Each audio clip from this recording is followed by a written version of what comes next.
powerful innovation has arrived, with the speed to go beyond limitation and discover the unreal.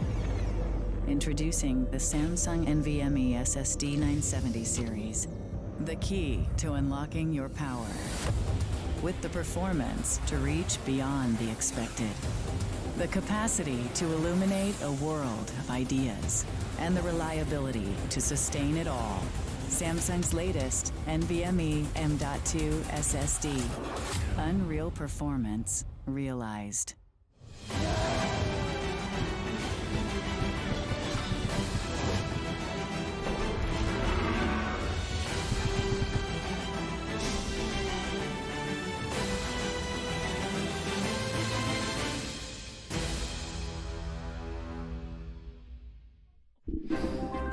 Ladies and gentlemen, welcome on this Tuesday morning. It's WCG Connected Time. Once again, we go beyond the game. The solo competition here, day 2, $25,000 on the line. My name is Neo, my partner, Mr. Remo. Demo, how you doing? Doing good. Looking forward to day 2. Yesterday we were off to a thunderous start with 4 amazing players. 2 matches there, 2 matches today. Today we're going to check out the next groups and see who comes out on top on this day between China and Korea. Exactly. 1-0 took the lead in Group A. Lin took the lead in Group B after defeating the WCG and WGL champion Infi. So today we take a look into Group C. Then we have the 2 favorites going against each other as well. It's TH versus Focus. We haven't seen too much of TH since his silver medal in WGL. Focus is, of course, playing everywhere.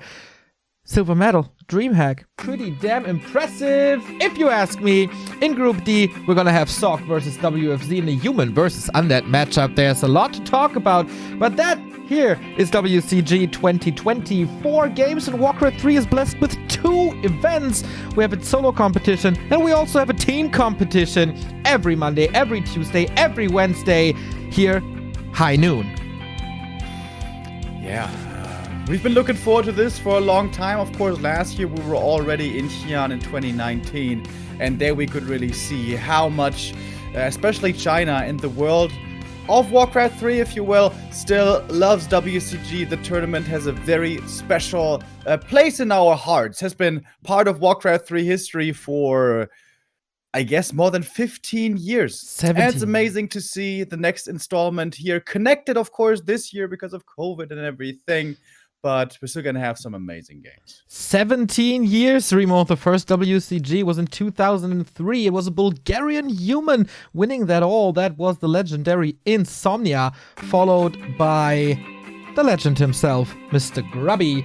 So, yeah, long heritage, long legendary games here at WCG. We see the result of yesterday, 1-0, 2-1 over Moon.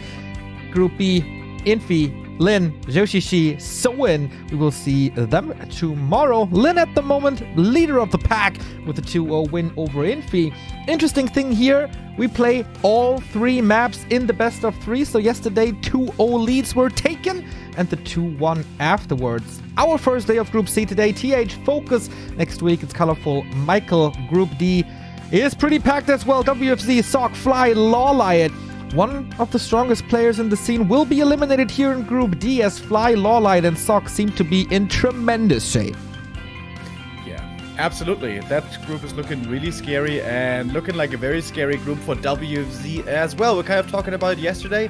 He had been looking a little bit better lately, the second best undead of China. But getting out of Group D is going to be a real tough one. Yeah, it's going to be tough. TH maybe the favorite in Group C alongside Focus. That's our first matchup.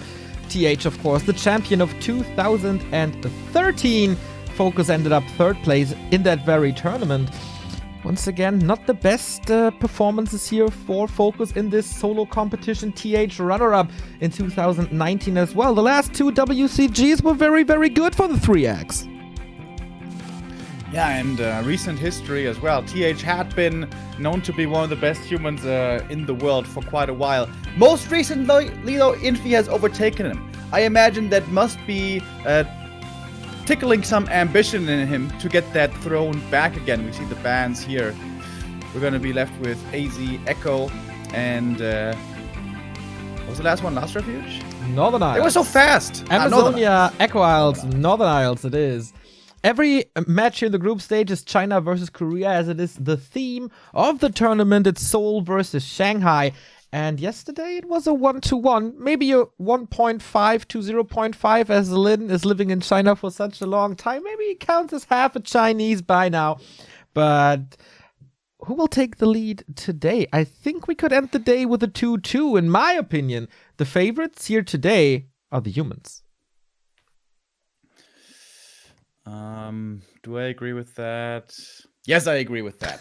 It always feels so hard to agree with Neo. Grumpy day. Another thing is Focus has looked really good recently. We saw that most evidently shown at DreamHack, second place. That was something nobody expected. And WFZ also has been looking better lately. It's always these ups and downs with WFZ. Lots of downs, unfortunately, involved in there. But Sok has also been very, very impressive lately. Lawlight has been stepping it up. Sok has been stepping up, and Focus as well. The Koreans in general have been looking really strong. But TH is TH. He's still one of the legends, one of the best players this game has ever seen. And if you hear this music, that means one thing. The game is about to start, and here we are. First match of the day between TH and Focus. Who's gonna grab the lead is the big question here at WCG Connected 2020. I got some stats, Remo. Stats, man. Hell yeah. The last win of Focus versus TH was March 1st, 2019. 1.5 years of straight wins for TH. He is on a 8-0 win streak against the Korean. And where his brother-in-arms, Infi, has been off-racing and randoming a lot lately, right, against players like Lin and so on. TH hasn't. TH has stuck and has been true and loyal to his human race, and yeah, that is some pretty one-sided stats. Also, the War 3 info recorded ones over the last couple of years, 27-3 in favor of TH. That's a 90% win rate. TH is just a beast, man. We saw Focus versus Infi at WGL, you called it already, and that was pretty close. That was way closer than expected, but Infi was playing expansions, and Focus's style against these expansions, whoa, looked pretty damn good, but TH against Human showed us one thing, and that's the Blood Mage on Amazonia. We were watching this game of TH and we thought, how is anyone supposed to beat that Blood Mage strat? And this might be the question for Focus here as well. Yeah, really cool to see. We saw that before at WGL. It's a very special strat for AZ specifically. Has to do with the creep routes. Has to do with how you find your level up timings. And also for your second hero later. This was the Blood Mage Pally rifles, right? Was it not? Absolutely. And yeah. The Blood Mage with Siphon Mana is an absolute weapon against whatever the Orc is playing. If the Farseer has no Wolves, if the Farseer has no Chain Lightning, yeah, then what's he good for? He's like a little rifleman. And if the TC has no mana, he's just a little grunt with an aura. So if this Blood Mage is played well and in the hands of TH, you can be damn sure that he's going to play that well. It's an absolute weapon. Starting off with Banish. Yeah, I think the idea here is humans in general like playing rifles for creeping, especially on this map for the red camps and stuff. But the problem with playing rifles is always the TC will come in, stomp you, and cause a lot of problems. But if you have Siphon level 2, the TC's gonna have a much tougher time. You slow him, maybe you even banish him or something, you use Siphon, and then the TC is gonna have much less mana to work with. And with that, the late game may belong to you. If you do get the supply up, if you do get the levels up, this may be the story of this game.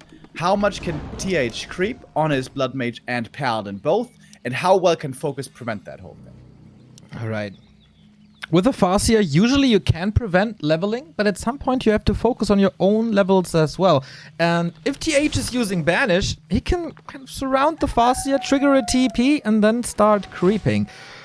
Tier 2 tech at 50% for Focus, a little behind is the winner of 2013 TH. Wolves in the main, no tower yet, Blood Mage has to go back. Focus so far seems to know what he has to do.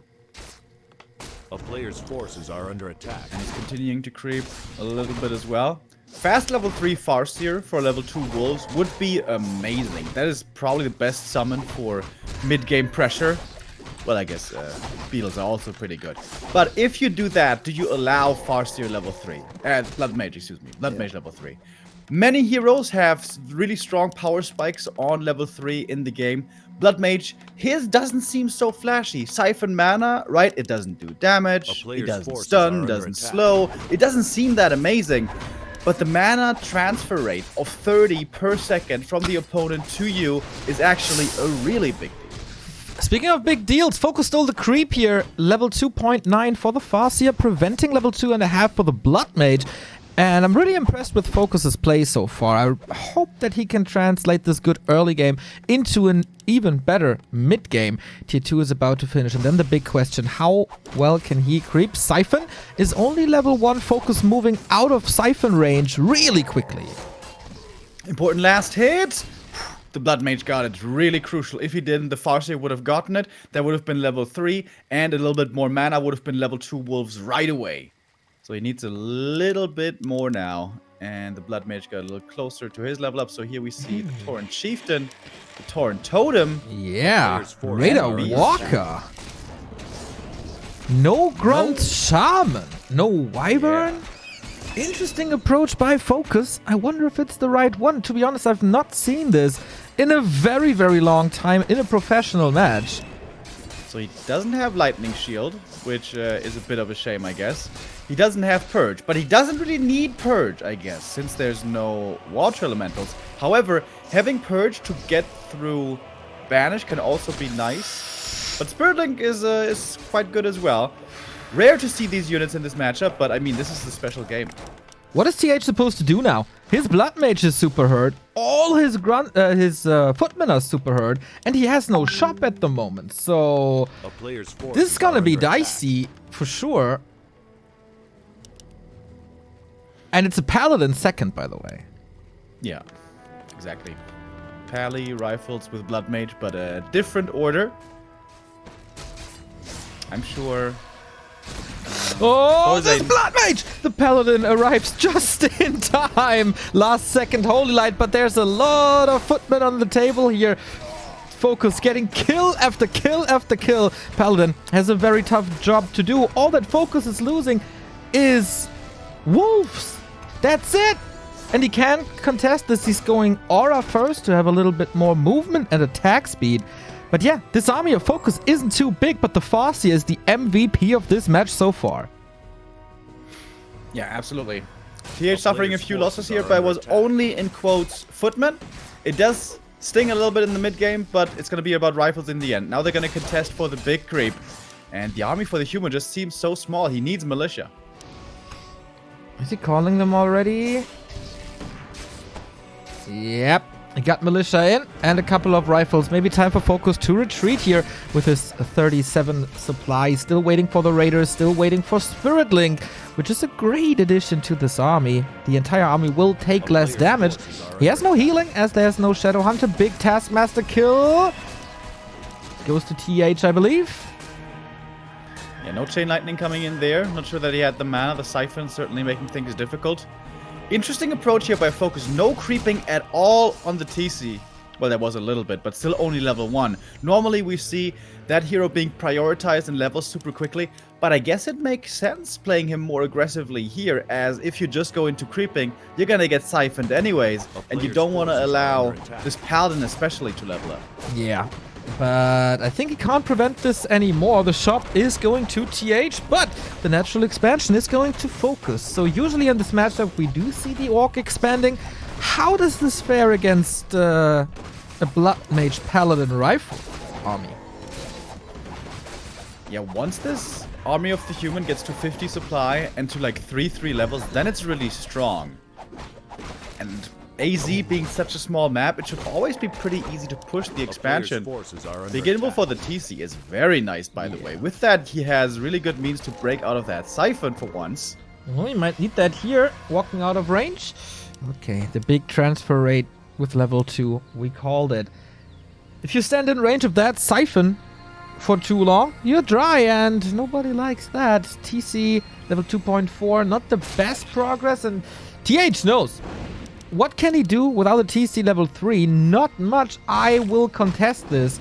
So after this great early game by Focus, TH is coming back strong, but Ensnare is ready. Of course, another method to disable this Siphon. Thought for a second he's gonna go for a stomp on this Blood Mage here, who's in dangerous territory.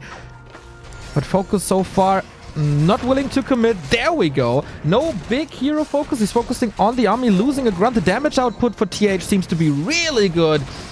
TC is focusing on the Blood Mage. The army is focusing on the rifles. Interesting approach. End snares are flying over and over once there's a Siphon. Here we go. Nice cancel. Here comes the stun. Focus fire. Can TH use the town portal? Yes, he can. And therefore is safe. But there was a fight for the Orc. TP for grunt trade. Kind of, even sort of, I think.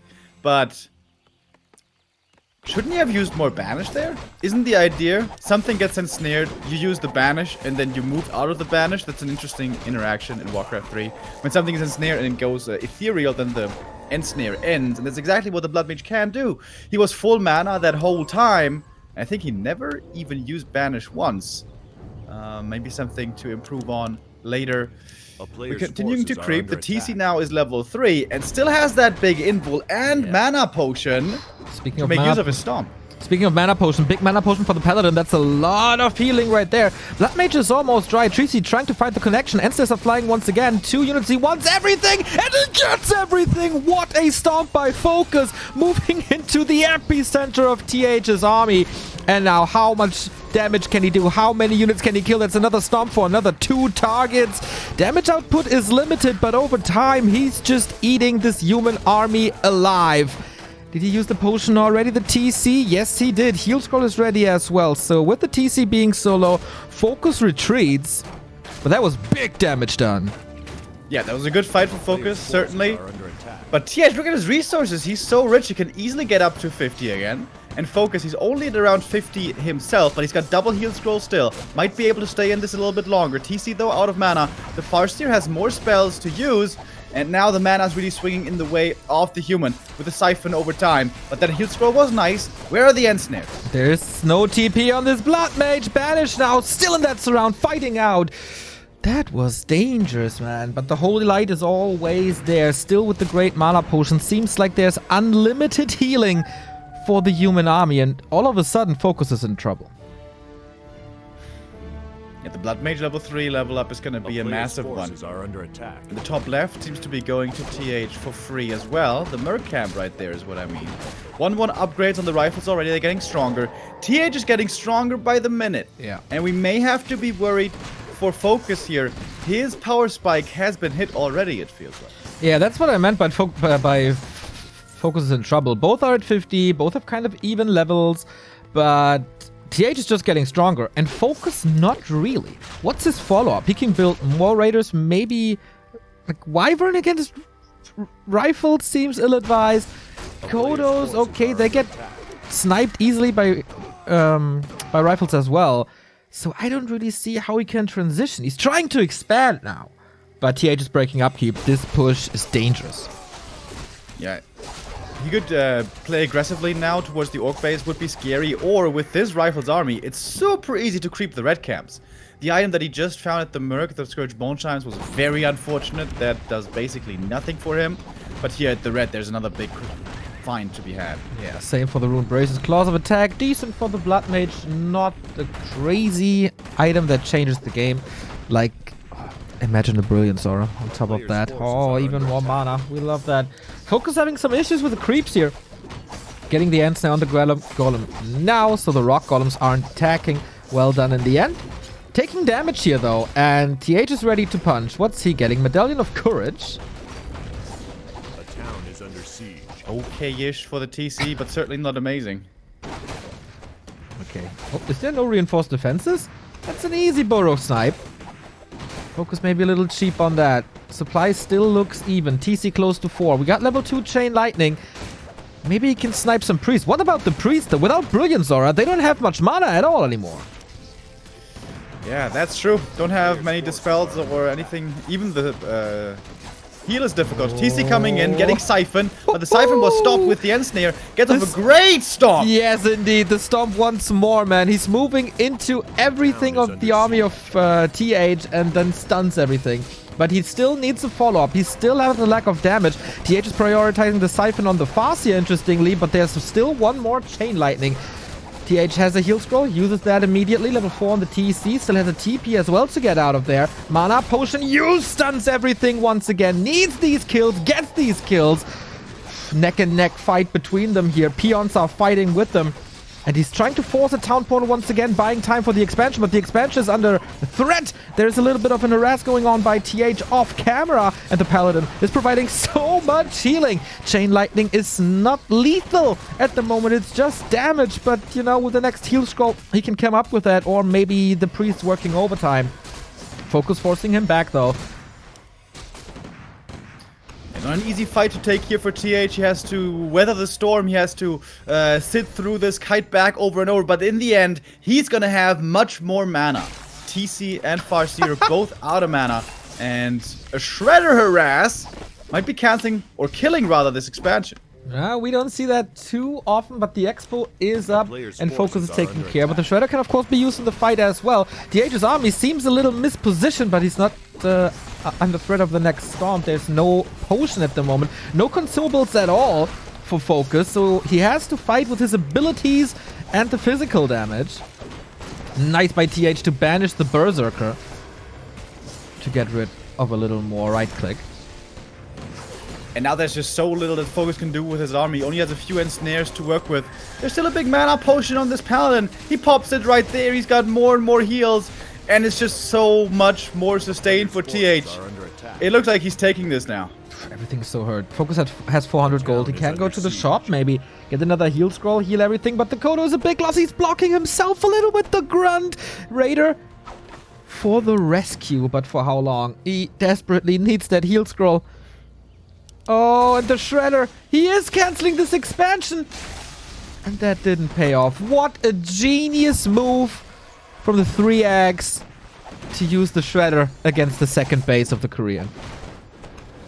And just killing one rifle is so difficult there with the Holy Light and the Aura, the extra armor. We saw it right there. What's the resources looking like for TH? Not that good at the moment, lumber-wise, but good thing he has a Shredder. He's gonna have plenty of lumber soon, and then he can even go expand himself if he wants to. Creeps up a little bit more, about to hit level 5 Blood Mage. That will then be 45 mana per second stolen and gained.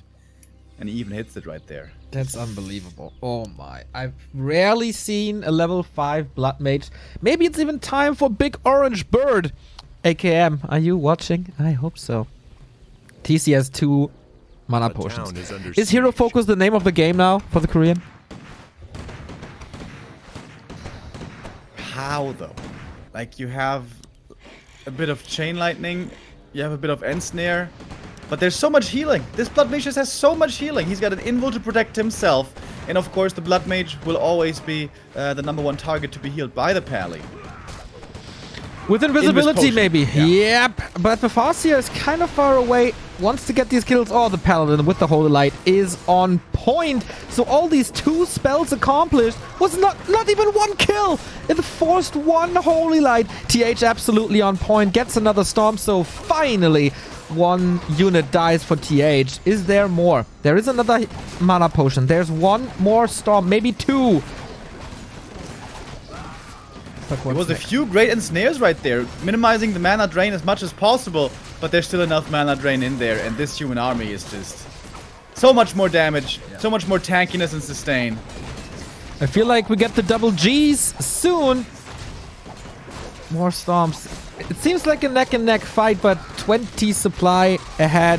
And Spirit Link is kind of backfiring now. Everything is low. Everything will fall in seconds. And the Blood Mage can save all his units. Exactly. It's the 1-0 lead for TH. GG is called. And the Blood Mage strat with Pally rifles works again. We only see it on AZ. But on AZ it looks pretty good. Yeah. The creep route works out. You get your levels in time. You get the level 3 Blood Mage early on for a strong Siphon. And once you get to 3-3... and 4-4, this strat just looks so good. And I don't think I've seen an Orc beat that yet at that stage. I've seen Orcs overpowering the strategy at around 40 supply, 45 supply before the human hits his power spikes. But once he gets to those levels at like 60 supply, I don't think I've seen this strat lose yet. Yeah, I feel the same. It's a TH special. No one really plays it except him. Maybe we saw it from Jamiko once, but that's about it. It's so hard to prepare against it. You might see it coming if you play TH, but who do you practice with even? There's not even many replays available that you can use. So, tough strat, and definitely understandable that TH goes for this one. Yeah, really cool to see. And humans nowadays, they have many different styles. It's not only one base, go to breakers and go into upkeep and push anymore. We have fast expansions. We have this Blood Mage special. We have all manner of different strategies, oftentimes very map specific. AZ, we saw the specific Pally strat, Echo Isles, our second map. Humans, especially TH and Infi, have been favoring Fast Expo more and more recently on certain maps, and Echo Isles is definitely one of those maps. Exactly. And looking back to WGL, Focus was insanely strong against this style. I would kind of say he prefers that over Standard even. I'm looking forward to this. That's a good shot of Focus to come back into this series. Will we have the first set that goes into 1-1 and not 2-0 like we've seen yesterday between 1-0 and Moon and Lin and Infi? Focus knowing that TH is doing this on AZ can still feel comfortable, I guess. That was not his map to win. I think the other two is where he has to shine. He knows, or at least he's probably feeling fairly certain that's only going to be one Blood Mage play, against which apparently he doesn't have the best answers.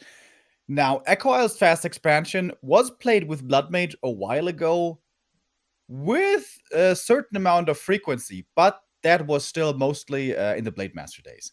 You get the Shadow Priest early for a bit of healing with like pulling the camp and stuff, and then you banish the Blade, you set up your Expo, and you go towards Tier 2 Mass. Against Farseer, when fast expanding, the Blood Mage shouldn't work out so well, because even if you banish or siphon him, there's still wolves to be worried about. He's ranged, he's fast. So if I had to guess, I'd say this is going to be a fast Expo, but without a Blood Mage, and most likely an AM. But it's TH. He likes being flashy every now and then. He likes being special every now and then. He's got the lead now. This could even be an MK first, possibly. We know that he loves this on this map. He loves MKs. He loved, back in the day, tower pushes, but versus Orc, it's kind of out of fashion. Maybe it's just versus Lin where they don't feel comfortable anymore to push. But in general, all the Orcs got so good against tower pushes that that's kind of out of the equation. Yeah, Focus was shining a lot with his Mass Raider play, and especially if you're facing that, MK is a weapon of mass destruction. Yeah, if you do have the mana, if you do have the levels, level 4 or level 3 or level 4 with the clap, it's amazing. Yeah, I think many of us remember that game from WGL where Focus played such a strong, aggressive style against the fast expanding opponent that was Infi, going in with a Farseer early, Shadowhunter follow-up, Mass Raiders completely control the map, find more and more kills, counter expand at a certain point with your own tier 3, and you're still kind of even in resource because you had Pillage to work with, you found so many kills, and even killed the expansion, I think, at some point. But that was Northern Isles. A fast expansion map that should be a lot harder for human. There's no mercs. The expansion is harder to take to begin with. It's closer for the humans for the main base. So it's not going to be as easy, I would expect. But Focus has shown us how strong he can be with this. And I hope he steps it up a little bit. He was honestly kind of outplayed on map 1. I think until the mid-game, it looked really good. He had the right idea, but was just overwhelmed at the end. I wouldn't say he was outplayed. It's just how the strategies work out.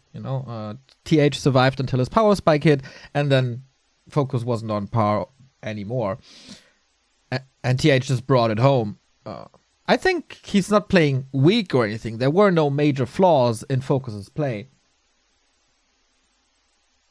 Yeah, I wouldn't say that either. I think he played pretty solid, but since TH is playing so insanely good and a little bit better, I think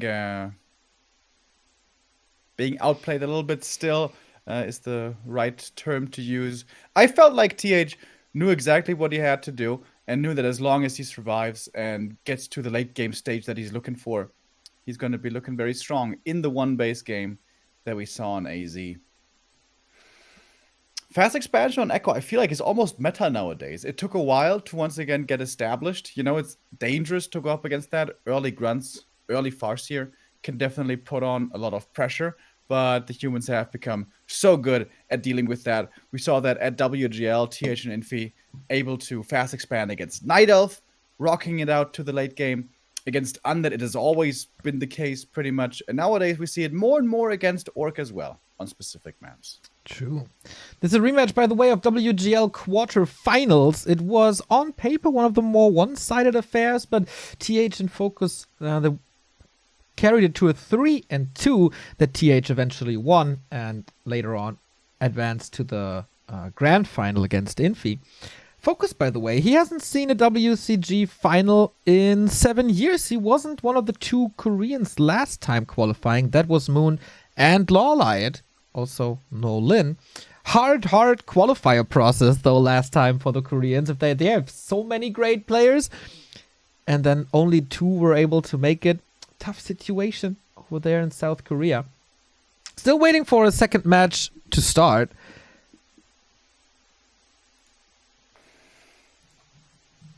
Yeah, I'm probably gonna get that here underway in a moment. But sometimes we have some join bugs, you know. It's occasionally the case. But I'm sure we're gonna get into map 2 here soon. Is it time to go back into Blade Master? We've been seeing some Blade Masters being played again recently, haven't we? And not just Cooper, I want to say. On LR especially, we've been seeing him getting played again. Or is Farseer still the better choice? Well, Focus can show us the way as we are loading into map number 2. It is TH versus Focus. Match points for TH, but here at WCG, we want the entire thrill of a best of 3, so we play it out in full, as you saw yesterday already. Doesn't matter if TH wins now, you will see the third map. And looking at Focus's base, this does look like a Farseer to me. And a skip barracks. That's a peon very quickly on lumber. So should be a very fast tech with no grunts at the beginning. Which means if there's only Farseer, no grunts, of course not that much pressure that the Orc can put on. Which means a fast expansion could very well be doable. And the big question is it going to be an MK perhaps? Would be a bit of a risk. But TH is so good at playing it. We're going to see it here. AM it is, no MK. Okay, no MK, no Blood Mage. Looking a little more standard here on TH's side. But who can blame him? It's such a strong strategy. Why not go for it? So the question is, what will Focus do? And how is he trying to punish this? Yeah, it seems like many orcs, almost all of the top orcs nowadays, go for the Shadow Priest purchase nowadays. Peon scout early, seeing where the human is. If he's not the Merc camp, then you know, okay, that is green. Then you come in to harass, and you get the Shadow Priest early. Gives you 2 abolish magics quickly to deal with water elementals more easily. But TH knows this is coming. He's got a footy here to intercept, and that's going to make this whole thing a little bit more difficult. Really smart TH with the adaptation to this new Orc build. We see the Farseer. Still, is he rushing over or starting to creep himself? Wasting a little time, apparently. A little busy at the bottom. He gets the Shadow Priest, but Archmage and Footman are both there. Not able to kill it, though. So, Shadow Priest is hurt. Needs to spend a little... Wait a minute. Does he still get it? Even if he gets it, it's going to take him forever to chase it down. Interesting early. Well, he's creeping with Militia at the green. And nothing else, really. Archmage is kind of needed home as the Farseer is coming with the wolves, and they're howling and they're hungry. And the Arcane isn't finished yet. And TH, whether he's expanding or teching, this is going to be quite late. The delay seems to be working out well. The AM really wants this Shadow Priest. He's going to finally get it. That took a long time, though. I think that was a good Shadow Priest purchase. Yes, he lost it without getting any Water Elemental dispels, which ideally would have liked. But he bought a lot of time for himself here, Focus did. Yeah, about 1 minute with limited progress for this Archmage. And Militia was already used, so tech is delayed, expansion is delayed. Doesn't open up his mercenary camp, so he's forced into expanding now. Otherwise, the strat is probably not working out at all. Or Focus waking up the creeps, so there's more Bloodlust or an earlier Bloodlust on the Troll. That means more damage. Yeah, nice. Water Elemental comes into tank a little bit late. That will become noticeable later on, perhaps. And if there's a lot of spread damage, then also Panda second could be dangerous. We saw that yesterday from Lin, didn't we? So far, the Farseer hasn't been able to get too much experience here. Lasted on the Water Elemental, should have been doable, didn't quite get it. Instead, it's the AM getting the level 2. And pretty well done here. TH, after all, does creep the expansion without too much damage. It's crazy, right? How he does this all the time. Naga second. We've seen this from Focus in games, but not really this year, rather last year. Is it double barracks? Double beastery? It is double beastery. This is gonna be so much pressure. How is TH able to withstand this? My career by Focus lacking a little bit. He gets the dispel on the Water Elemental, but doesn't actually get the last hit, the kiting. With a few flaws here definitely visible. Forced back now. Normally when you go for the Naga and the Berserk, you want to control the map right away. You want to pressure. You want to be on the move forward. But it's actually TH being able to force Focus back here fairly well. That Berserker is almost dead. The footy might even get it. And there's a ton of experience that this mercenary provides. I heard you talk about this recently quite a bit, so absolutely true. Expo is finished, was really expensive. He can't even finish with the power build as there's lacking lumber. So with that, he can't even think of teching, right? Ooh, Naga down, almost down. Berserker falls. Yeah, the tech is going to be a far and distant dream only. But AM is getting more experience. He's getting the boots here. He's got a surplus of gold, kind of. And with that, he might be able to kill the Naga. I wonder if the Berserker died across the map. It may have, but I'm not sure on that. Can he intercept this somehow? He needs a great block against the Naga, then he might be able to kill it. Oh, it's walking into the towers. Focus. That's a dead Naga, but I think it was denied, if I saw that correctly. Yes, it was, by the tower. That's well done by Focus, trying to get the tower deny. TH didn't re-aggro or put the tower to attack his own units. So AM still only level 2.7. But Focus's aggressive intentions here have definitely been slowed down. There's no raiders coming for mass and snares and mass kills. It's the Wind Riders. But mercenaries died. The second hero died. The Farseer still only 1.5. And now TH opens up the Merc camp himself, going for his own mercenaries. And that Berserker especially is going to be really nice against these Wind Riders. Farseer gets a nice last hit close to level 2, but he's not getting the big one. Ring of Protection +4, a little unlucky, but maybe if Focus is deciding to go for Hero Focus later, that's a good weapon against it. Wyvern moves into the Berserker, and opening up this mercenary camp is so good, because usually you're kind of limited when it comes to anti-air solutions as human on tier 1, but now we get the Berserker, gets the Shadow Priest. That's all of a sudden some piercing damage against the units that Focus is building. Yeah, it's going to be daytime in a second as well, which means the Mauler will become available, and the Mud Golem. Mud Golem with slow. Extremely effective at this stage in the game, especially when the Orc doesn't have Dispel. And there is no Dispel. So getting a few slows out on the Berserker of the Orc, or maybe the Wind Riders, could be a really big deal. Peons moving out for Focus. Is this the desperate tower push now that everything else hasn't worked out? Yeah, I mean, it's a very normal strategy, right? Wyvern tower push, we see this all the time. No, we don't. Yeah, this reeks of desperation. TH has quite a bit of low-quality units, but should be fine. Didn't start the tech yet, though, right? So There's still a timing window for Focus with his tier 2 units and 2 heroes. But even with this tier 2 advantage, can he really take a fight? Is he really stronger? I'm not sure about that. The Mud Golem is trying to get into range. The speed scroll was used already. There's no speed scrolls anymore. Look at this sad inventory for Focus. He's got 1 TP, and that's it. Yeah. Nothing else. He's got towers coming. He got towers coming indeed, and he's trying to distract TH, but the towers are so far away.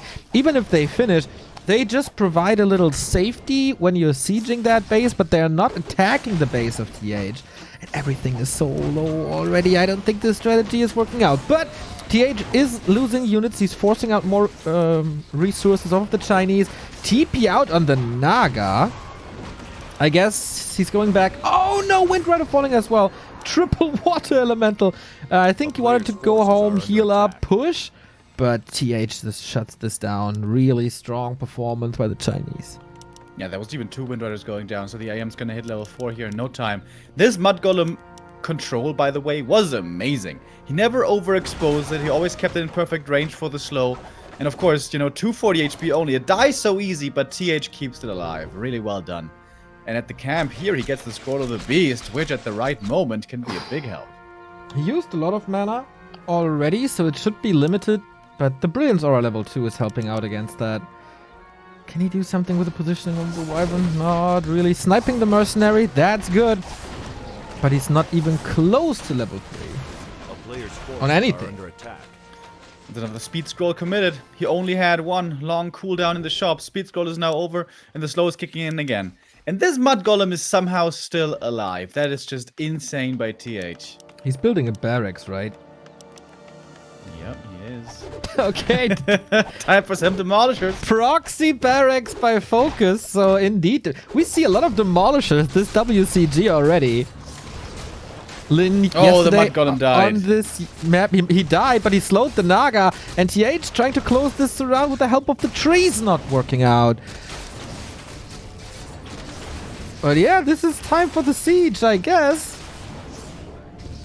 It's also time for tier 2 to keep progressing, though. TH is almost now has almost reached tier 2, which means MK will be coming out, or something else perhaps. We do have reinforced defenses, so these towers are quite tanky, and the Demolisher is coming. Okay. Focus, you have like maybe 2-3 minutes to win this game. Let's see if we can do it. Yeah, I wouldn't even be mad to see a Beastmaster, but rifles are of course a good solution as well, and with Stormbolt you can single out units, and Blood Mage it is. Okay. Banish also a good help. Siphon always good. Even Flame Strike could be nice. Also adding a workshop. Man, TH lining up this counterplay. This is hard counters everywhere. The Blood Mage I find interesting. Is it just for Siphon for mass water elementals? I mean, there is no Dispel on the Orc side. Gotta be careful about this Demolisher now.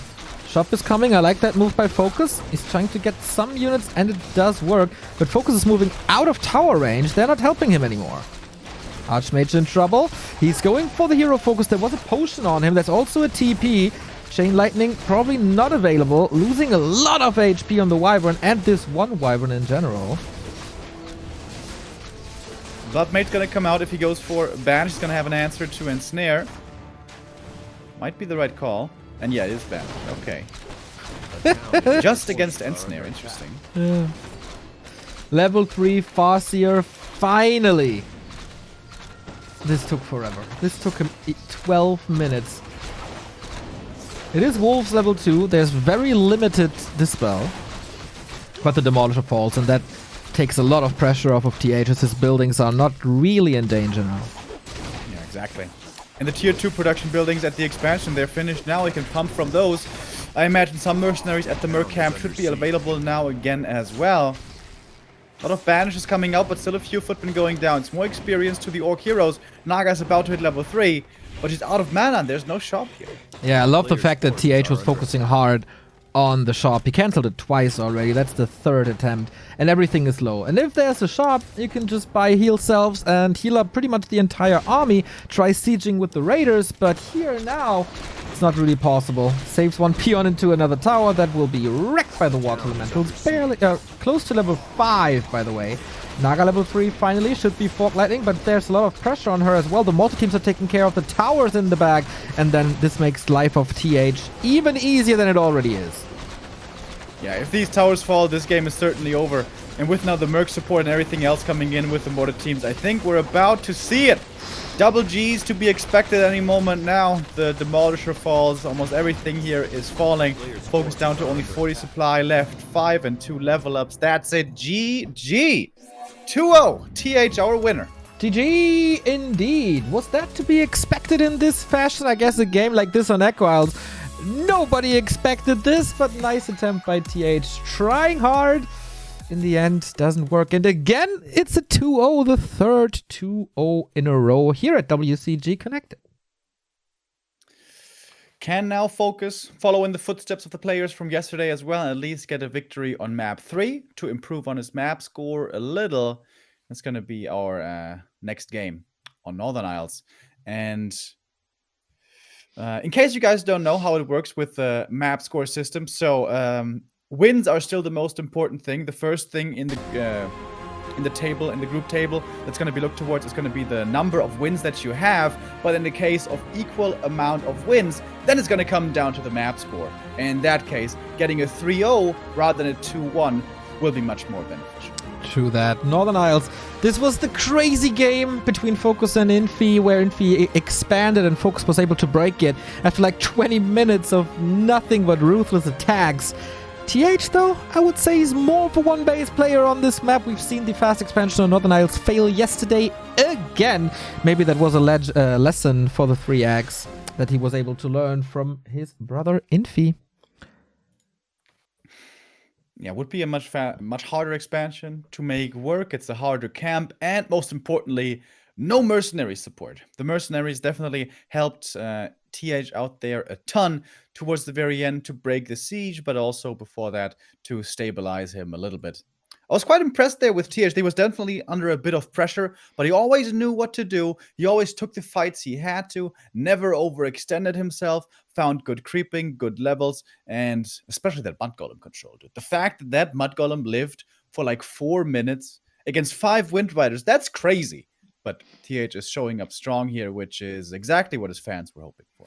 Isn't TH always showing up strong? When was the last tournament he disappointed us? I can't think of one. He's just always there. He's always in at least top 4 shape. Crazy, the consistency of this man over the past 10 years. Afterwards, we got another match, by the way, Sock versus WFZ in a human versus undead matchup. And tomorrow, WCG Connects continues every Monday, every Tuesday, every Wednesday. It's WCG time with 2 matches per day. Yeah. Tomorrow it's going to be a time for the B-list players, if you will, the talent of the scene that not everyone knows. Lingwagwa and Chimiko and Shishi and Soen are going to step into the ring. Once again, it's going to be China versus Korea for 2 more matches today. But yeah, we're not even halfway finished with our day here today. Focus. Is he going to crumble now? Does he still have the mental fortitude to play his best, knowing that his match is already lost, but the map score is still to be considered? I think Northern Isles is a pretty good map for him, and I hope we're going to see this trend continue. You know, if you lose 1 and 2, it doesn't feel good. You still have lost your game on that day, but I think it feels a lot better than just being clean swept with a 3-0.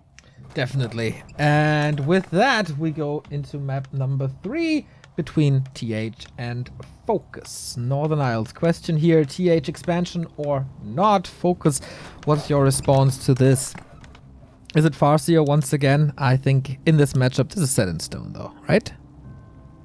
Yeah, I think so. On some very specific maps, if you're trying to hard counter a creep route, then Blade Master can be nice. Last Refuge especially.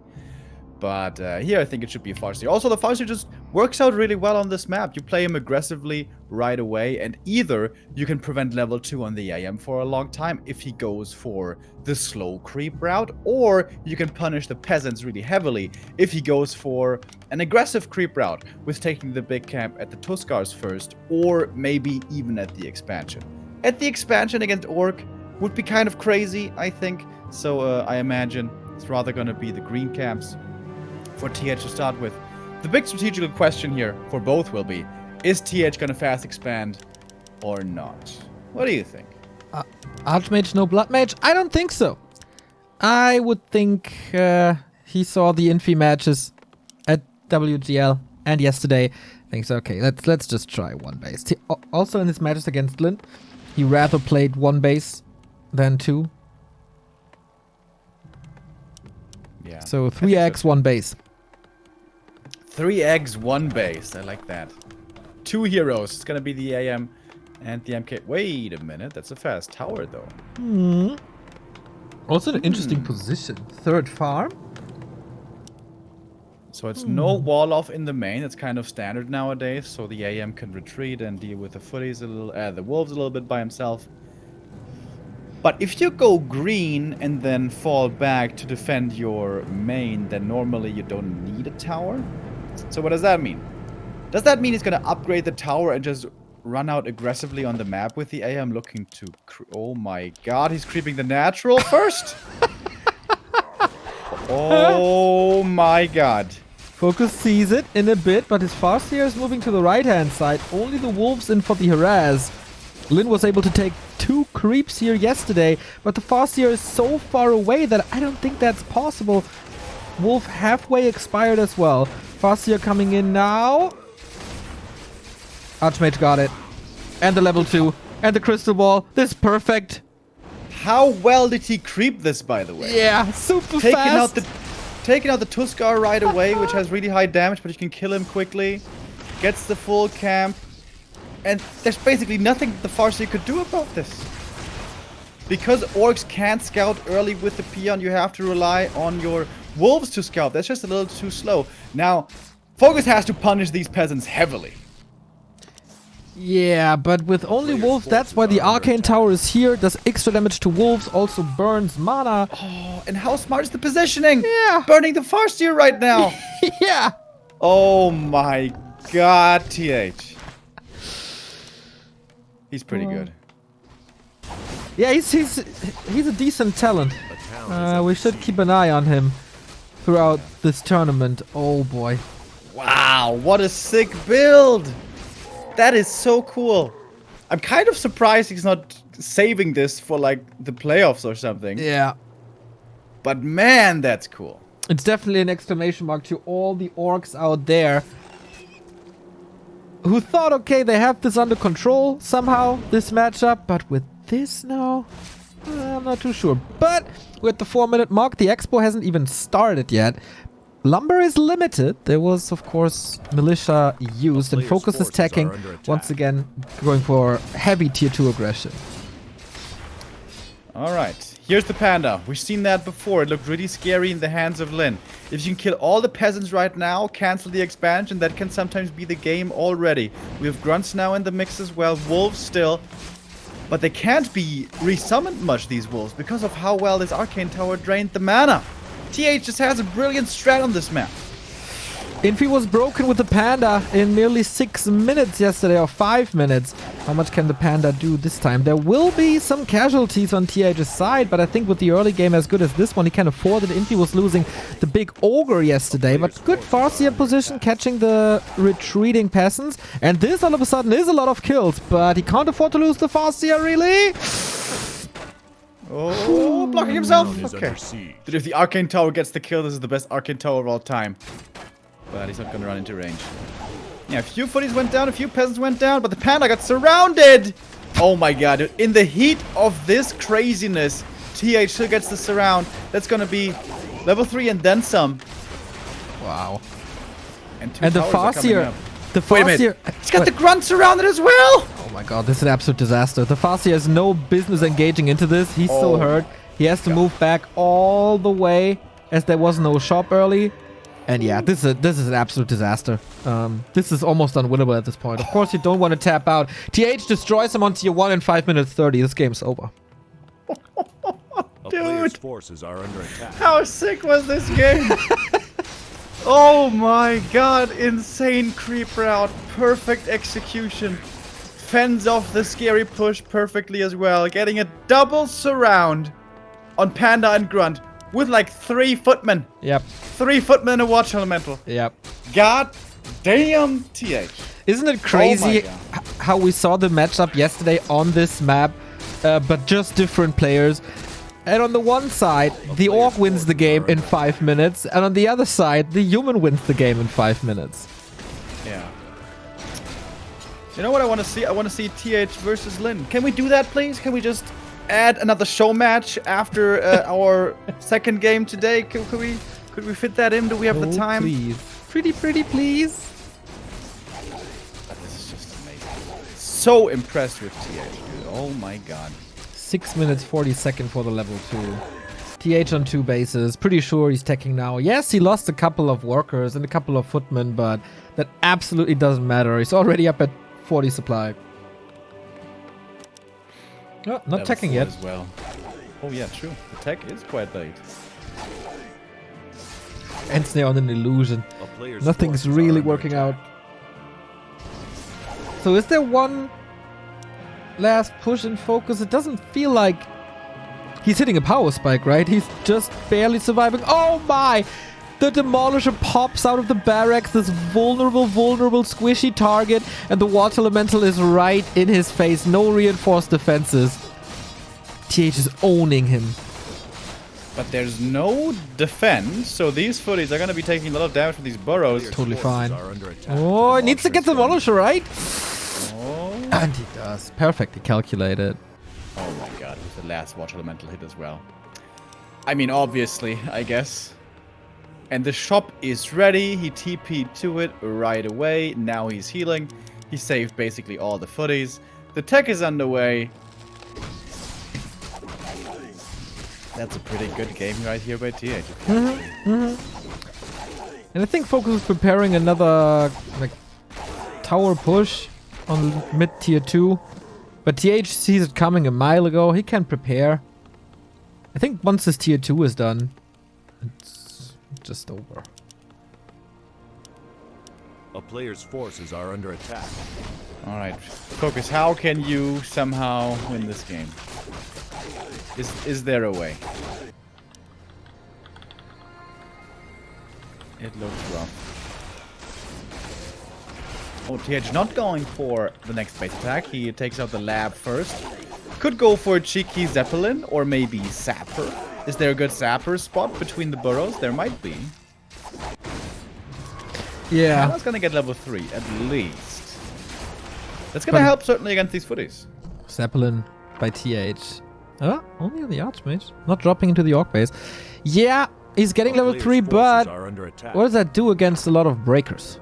What? He can just shop. Oh, I didn't know that worked. Me neither.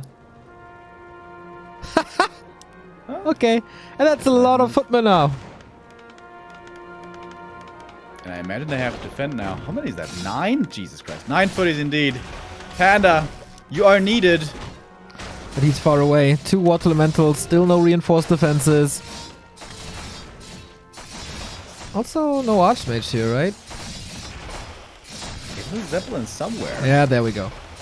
That adds some damage. That adds another Water Elemental. He splits the forces, has to repair 2 fronts. This is so many resources drained, and in the end, this seems to be the perfect amount of footmen to kill and these if the burrows. demos attack the footies, they're dealing damage to their own burrows. Yep.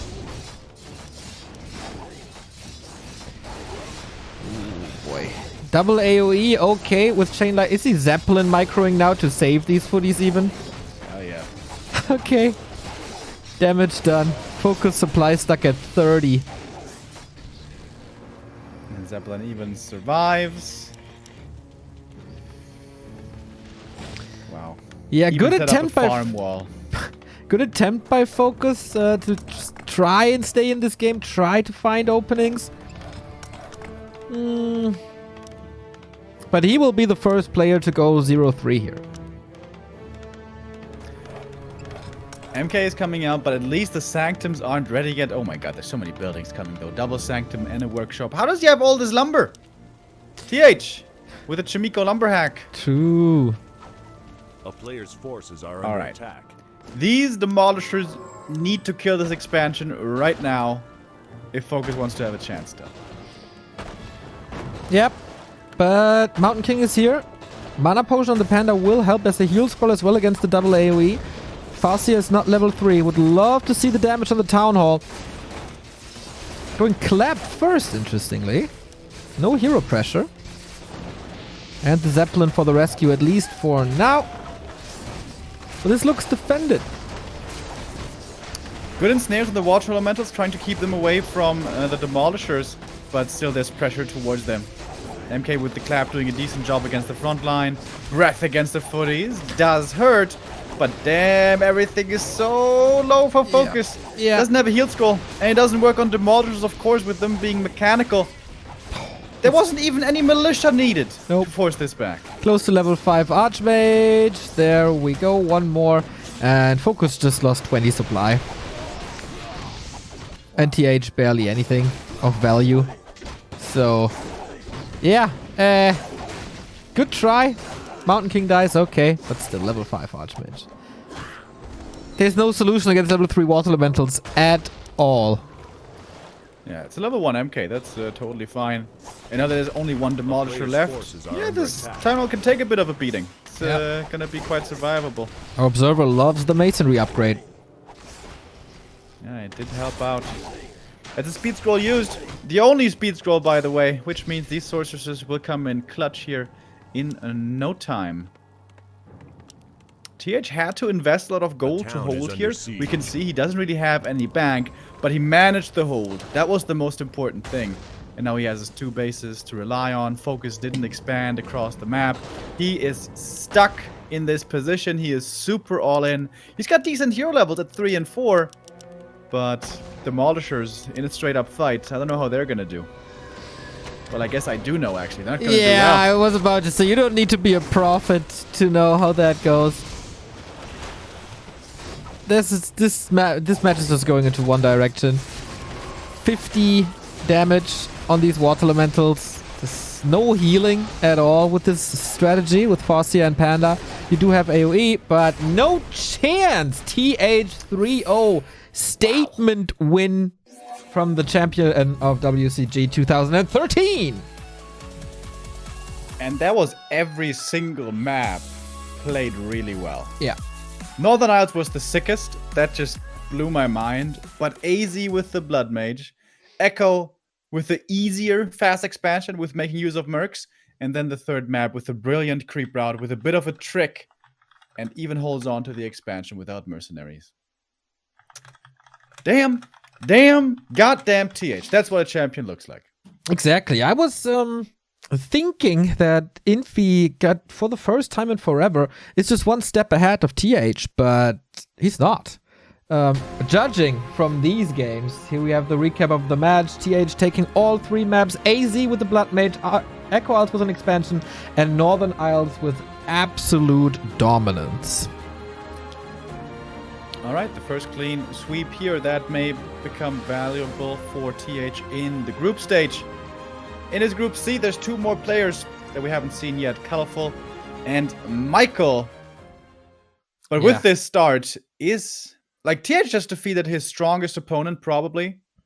With this start, he's almost through into the next stage already. Yeah, you never know. Michael has had some good results, making it quarterfinals in WSB, for example, and practicing quite a bit against Human, I'm sure.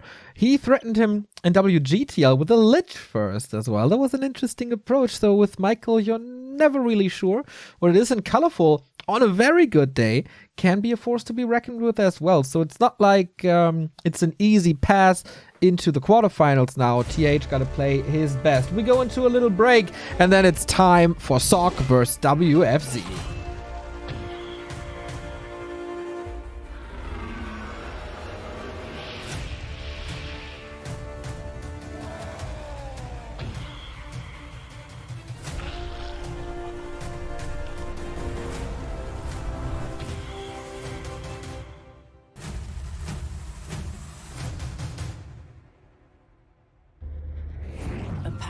Innovation has arrived, with the speed to go beyond limitation and discover the unreal.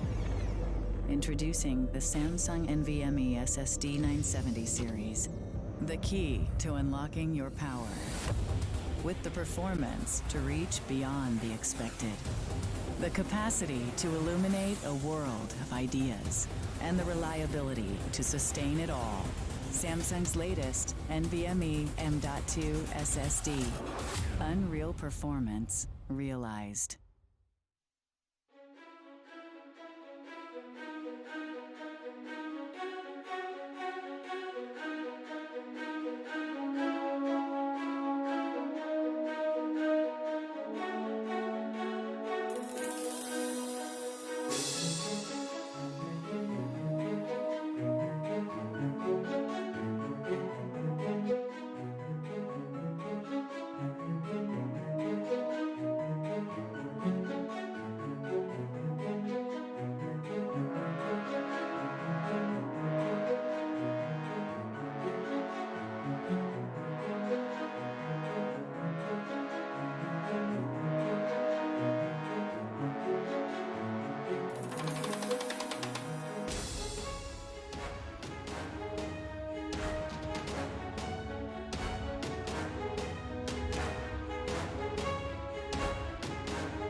powerful innovation has arrived, with the speed to go beyond limitation and discover the unreal.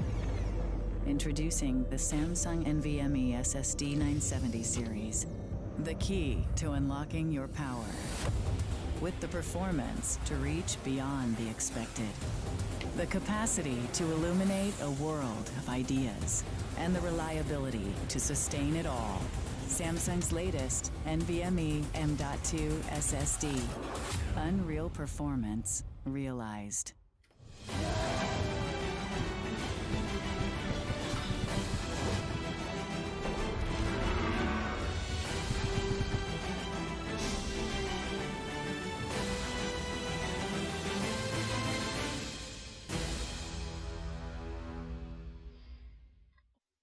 Go beyond the game. WCG Connected 2020 continues. Day 2, Match 2, WFZ versus SOC. China versus Korea once again. We're done with the first game of the day. TH showed focus how it's done. That was a really impressive 3-0. So now it's up to Korea to equalize here and to make this a fair day, a fair game between the two nations. And SOC might be wanting to do it because he should be going into this next match as the favorite. Okay. We'll see. Sockman, he has had great runs recently. 4 top 8 performances in a row, including a second place at one of the biggest Chinese tournaments that was next summer, where he was only defeated by Moon. WFZ recently? Ooh, we don't really know, man. WGL once again a group stage elimination. It's his time to shine now. We got Concealed Hill, Echo Isles, Terranistan, and Twisted Band, leaving us with Northern Isles, Amazonia, and Last Refuge. That is pretty standard picks. Some humans will veto Northern Isles, but there's enough tough maps in the pool, I guess, especially Twisted, to be removed. Nothing too surprising here. Yeah, for SOC, it was a really impressive performance, right? At next, beating Fly 2-1 and 1-0, 2-1 as well, only falling to Moon. Shortly before that, a bit of a disappointing performance in the WSB, losing to Foggy though, and Michael. He lost 2-0 to Michael, which came as a big surprise. Does that mean that he has vulnerabilities against Undead? Maybe if you play unconventional and not the standard, then he might be vulnerable. But SOC also has a 2-1 over 1-0, has a 2-0 over 1-0. Gotta say, 1-0 played a little outside the box, I would say, with Dreadlords. That's True. not the standard for sure. Yeah, it feels like SOC is rolling the dice, but against Undead, it's not easy at the moment. As a human, you don't really know anymore what's happening. Is it DK Fiend's aggression as we know it? Is it the Crypt Lord? Do the Chinese play Dreadlord now? It's a lot of possibilities in this matchup. And we're gonna see what they're gonna show us here in just a moment. We're gonna move on to map 1, Northern Isles. Alright. Northern Isles is a map that the Undead love in this matchup, because you can easily creep to level 2 and go for a super duper good harass right after. That can oftentimes be the crushing blow. In Europe, some humans and of course Infi as well have found some great ways to defend this. Blade, the Muslim, and of course Infi. Is SOC aware of that method to defend WFZ's first push, or what's even the strategy for the Undead? It's standard so far. We have Ted Fiend build, DK into fast tech, and Fiends will be the strategy here. No Crypt Lord. Crypt Lord fast expansion ravaged the ladder and the scene in Europe especially. China adopted it later, but with the most recent nerfs, he once again has taken a backseat in the meta. In this matchup, on most maps, I guess. So it's AM, and with that, most likely an expansion. One of the greatest performances that I've seen from SOC in this matchup was WGL around a year ago against Happy in the group stage, where he defeated him offline in a best of 3 with 2-1. That is something that very few humans can say of themselves. TH didn't have a chance. In Europe, nobody has a chance. But Sok was able to defeat Happy, the strongest undead in the world. And with that in mind, WFZ should be doable. That's the optimistic stance, but of course you can never underestimate Europe. Exactly. DK out, Archmage out. For both of these players, it's the player's first forces are under WGL performance ever. Of course, they tried in the qualifiers. WFZ got close with the 4th place in 2012, I think, where he was about to kick out TED in an undead mirror, but it was kind of a draw, and in the end he gave the win to TED, saying, okay, you're my master, you deserve, or you're my teacher, you deserve this qualification more. And then TED went all the way, becoming the first undead ever to win WCG in 2012. So cool little story, cool little backstory of WFZ and WCG here. Archmage opening up with the claw and gauntlets, little damage, little HP. DK on the way to the Devious 6 skeleton harass. Is not going for the creep route that we see mostly played in Europe with the Claws camp into the Slippers camp, but rather taking the 2 Murloc camps in the middle. These camps have all heavy armor, so it's a little bit harder to creep with the normal damage of the skeletons, but you can get a nice consumable. He may have been fishing for a lightning shield. I feel like more and more players are doing that nowadays. Sok is the one to find it, but WFZ was the one who wanted it. Get the lightning shield, use it aggressively when the human is creeping the natural expansion. He is gonna get level 2 here, gonna bring the Rod of Necromancy, but Sok should be, I think, mostly finished with the camp by the time the undead arrives. But that is not the end of the issues, because even if the camp is finished, the peasants can still suffer a lot. Okay, we'll see. There's 3 coils ready for WFZ. Pendant of Energy for Sok is, of course, a wonderful start. And gets level 3, so yeah, with the creep, you don't want to really interfere with the creep. You want to kill the peasants while they're building the town hall. And I was about to say the slaughter starts, but so far Sok is dealing with these skeletons really well. Saving a peasant into the gold mine, delays the inevitable for a little bit, but that's now 2 kills. Yeah, 2 is still okay. Third 3. one goes down. That is sort of standard. Anything else, anything that more that dies is gonna hurt. And there's still mana on the DK. There's still skeletons. So more kills are definitely doable. But AM with level 3, with these Watch Elementals, with those nice claws as well, is quite strong.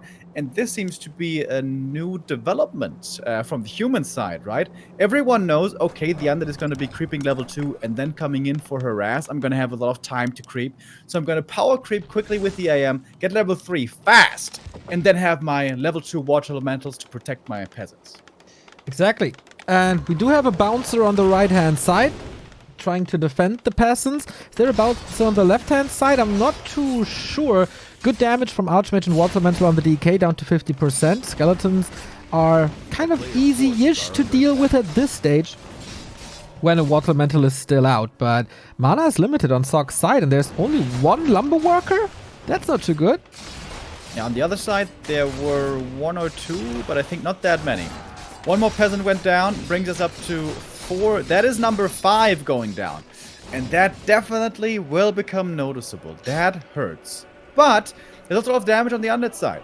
DK very hurt, 1 fiend as well. Mana is extremely low and the AM is level 3 already. I would really like to see Sok being aggressive right now. Buy the boots, maybe, if you can, and then apply pressure.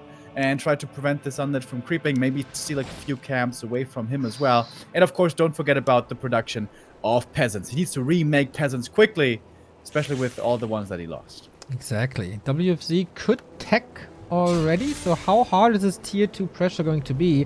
I think that was the tech right here. Archmage is listening to you as 2 claws and the boots.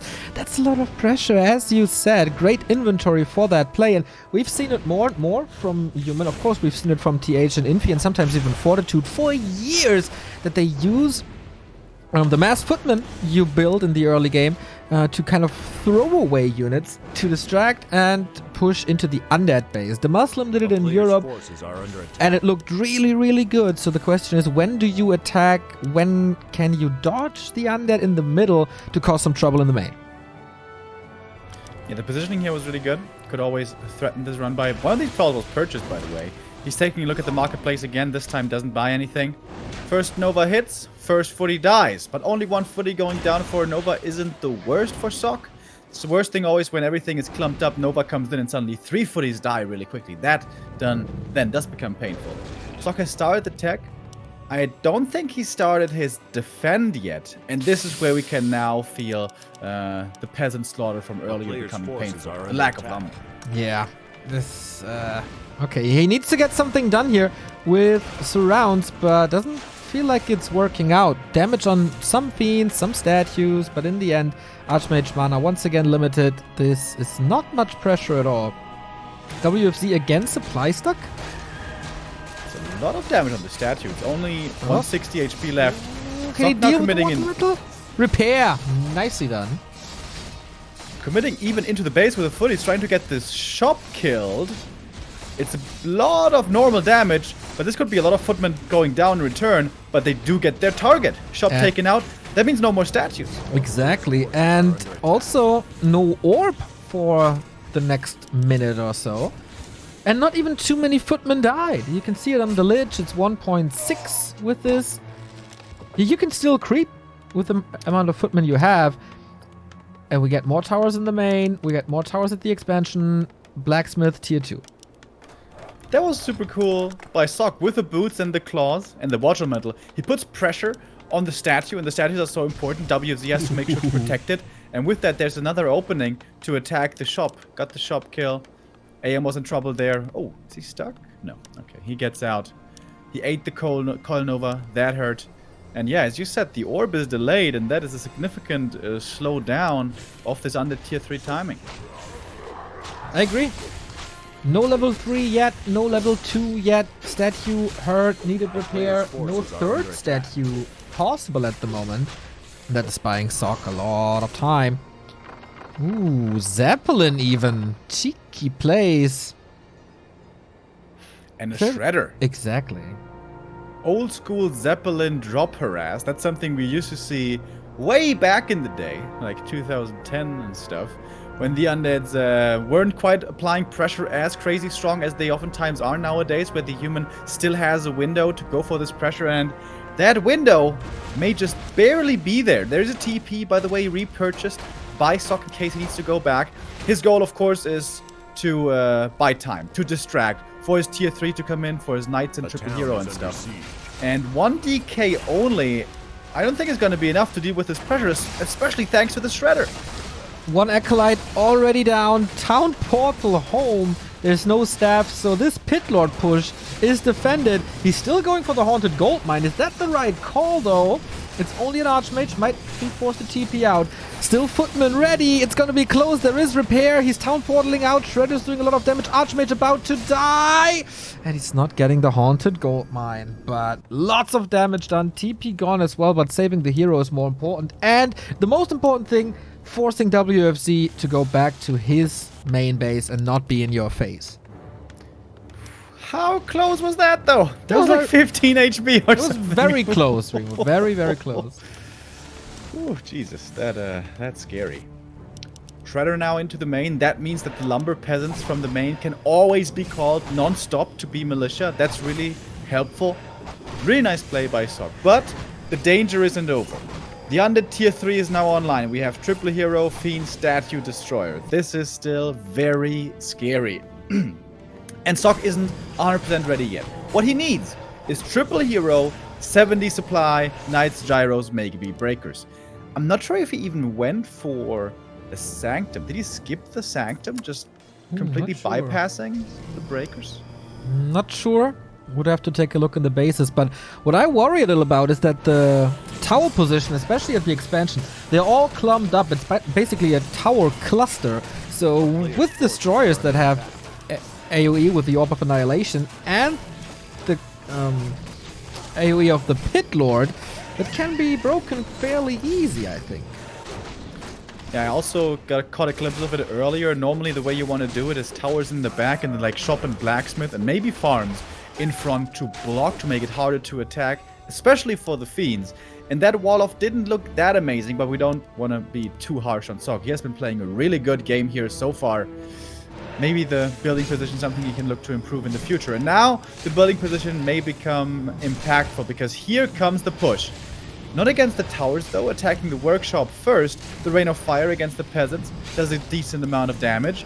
But the mining and the towers are still safe.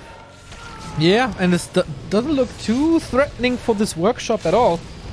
Has to use the second Rain of Fire. Archmage is here. But okay, he's killing the workshop in the end, and that prevents the mass gyros for a while. It's gonna be way harder to get the necessary number. Stormbolt, right-click, focus, but Frost Armor is here, so the footmen don't do much.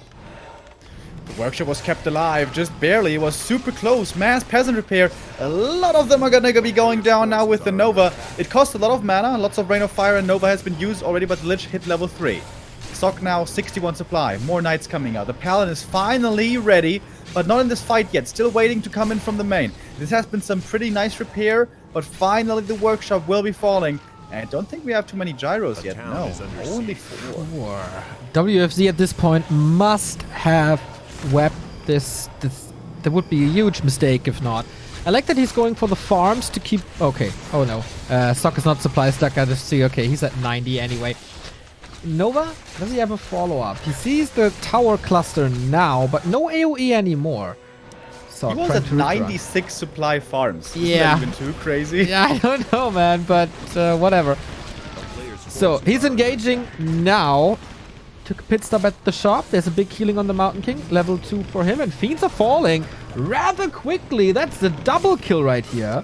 And the Destroyer... Is there really no web, WFC? How did you forget about web? You saw this workshop for so long. Okay, now there it is. Now it finished.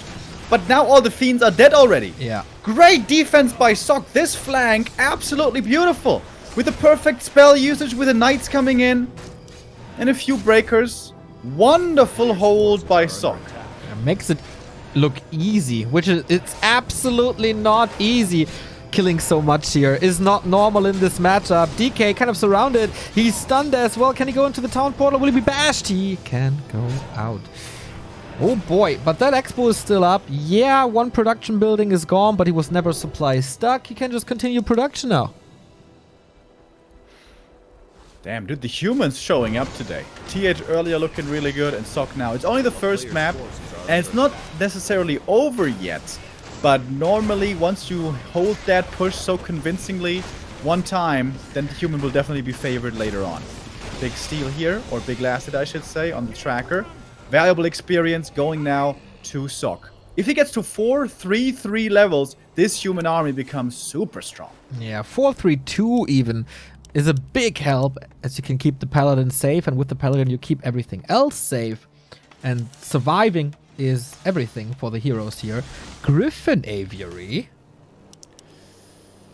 What? I'm never a fan of that, really, but considering he took out so many Fiends before, and they are good against A-bombs, it's always a dangerous dance, though. If the Griffins survive and can attack the Abominations, they can be really good.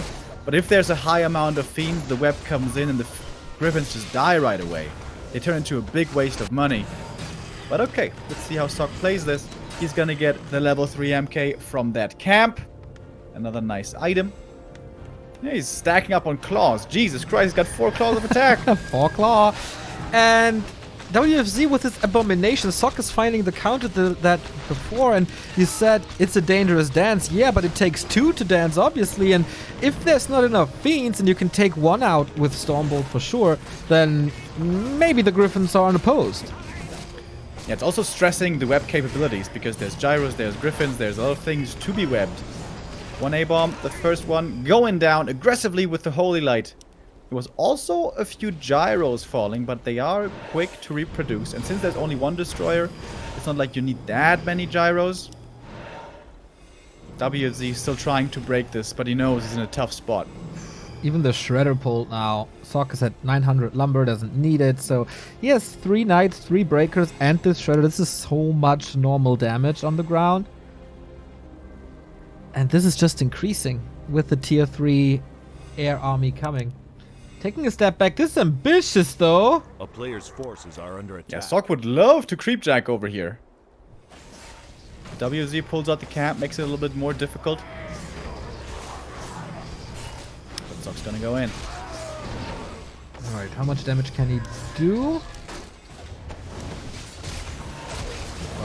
No chance for WFZ to stay in this even.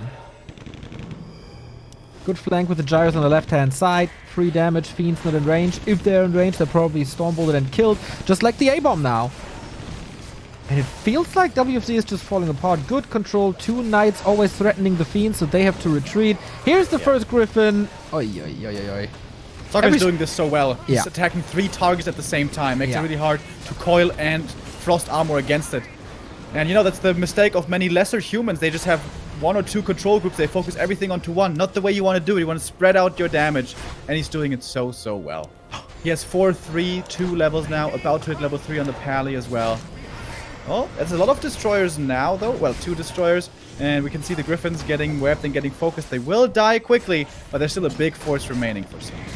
Okay, Knights under attack now. New gyros coming in. Focus fire on the Fiends. Always Holy Light on the Knights. He didn't spam it on a Griffin. I think that's nice. He could have saved it anyway. Ooh, the Shredder would be a nice kill here. WFZ is still alive. His levels are getting kind of scary as well with the 4-4-4 soon. Or 5-4-4 soon. But the Pally is super close to 3. Yeah, and that's an absolute game changer. Big item, though. Honestly, I'm kind of impressed how well WZ is holding on here. Some of these fights, the beginning, looks just absolutely horrific. But then he stays in, makes use of aura, kites back, makes use of statue regen. They're just starting to gear up as well with a lot of intelligence now. Oh, He's of course still a little jealous of the Archmage inventory. His forces are under attack. At this point, the question is, how good are the Griffins really? I guess if they have the position, they can always go for the statues as well. Oh, Stormbolt on an illusion. Yeah. That's a bit of a waste. Okay, but where are the Fiends? There's 1. That's it. That's the anti-air. Yeah. And here the Griffins do make sense. You take out the Fiends, no more web, and then the Griffins, even if they don't kill the statues, they force them back, and the statues are the backbone. They are the sustain for this undead army. Yeah, the destroyers do decent damage to the Griffins, but they can't deal with them alone. You always need a little bit of a nuke. 4 Destros now. Yeah, Sok definitely needs more gyros. A lot more gyros, but he only has 1 workshop, so it's hard to get it up quickly.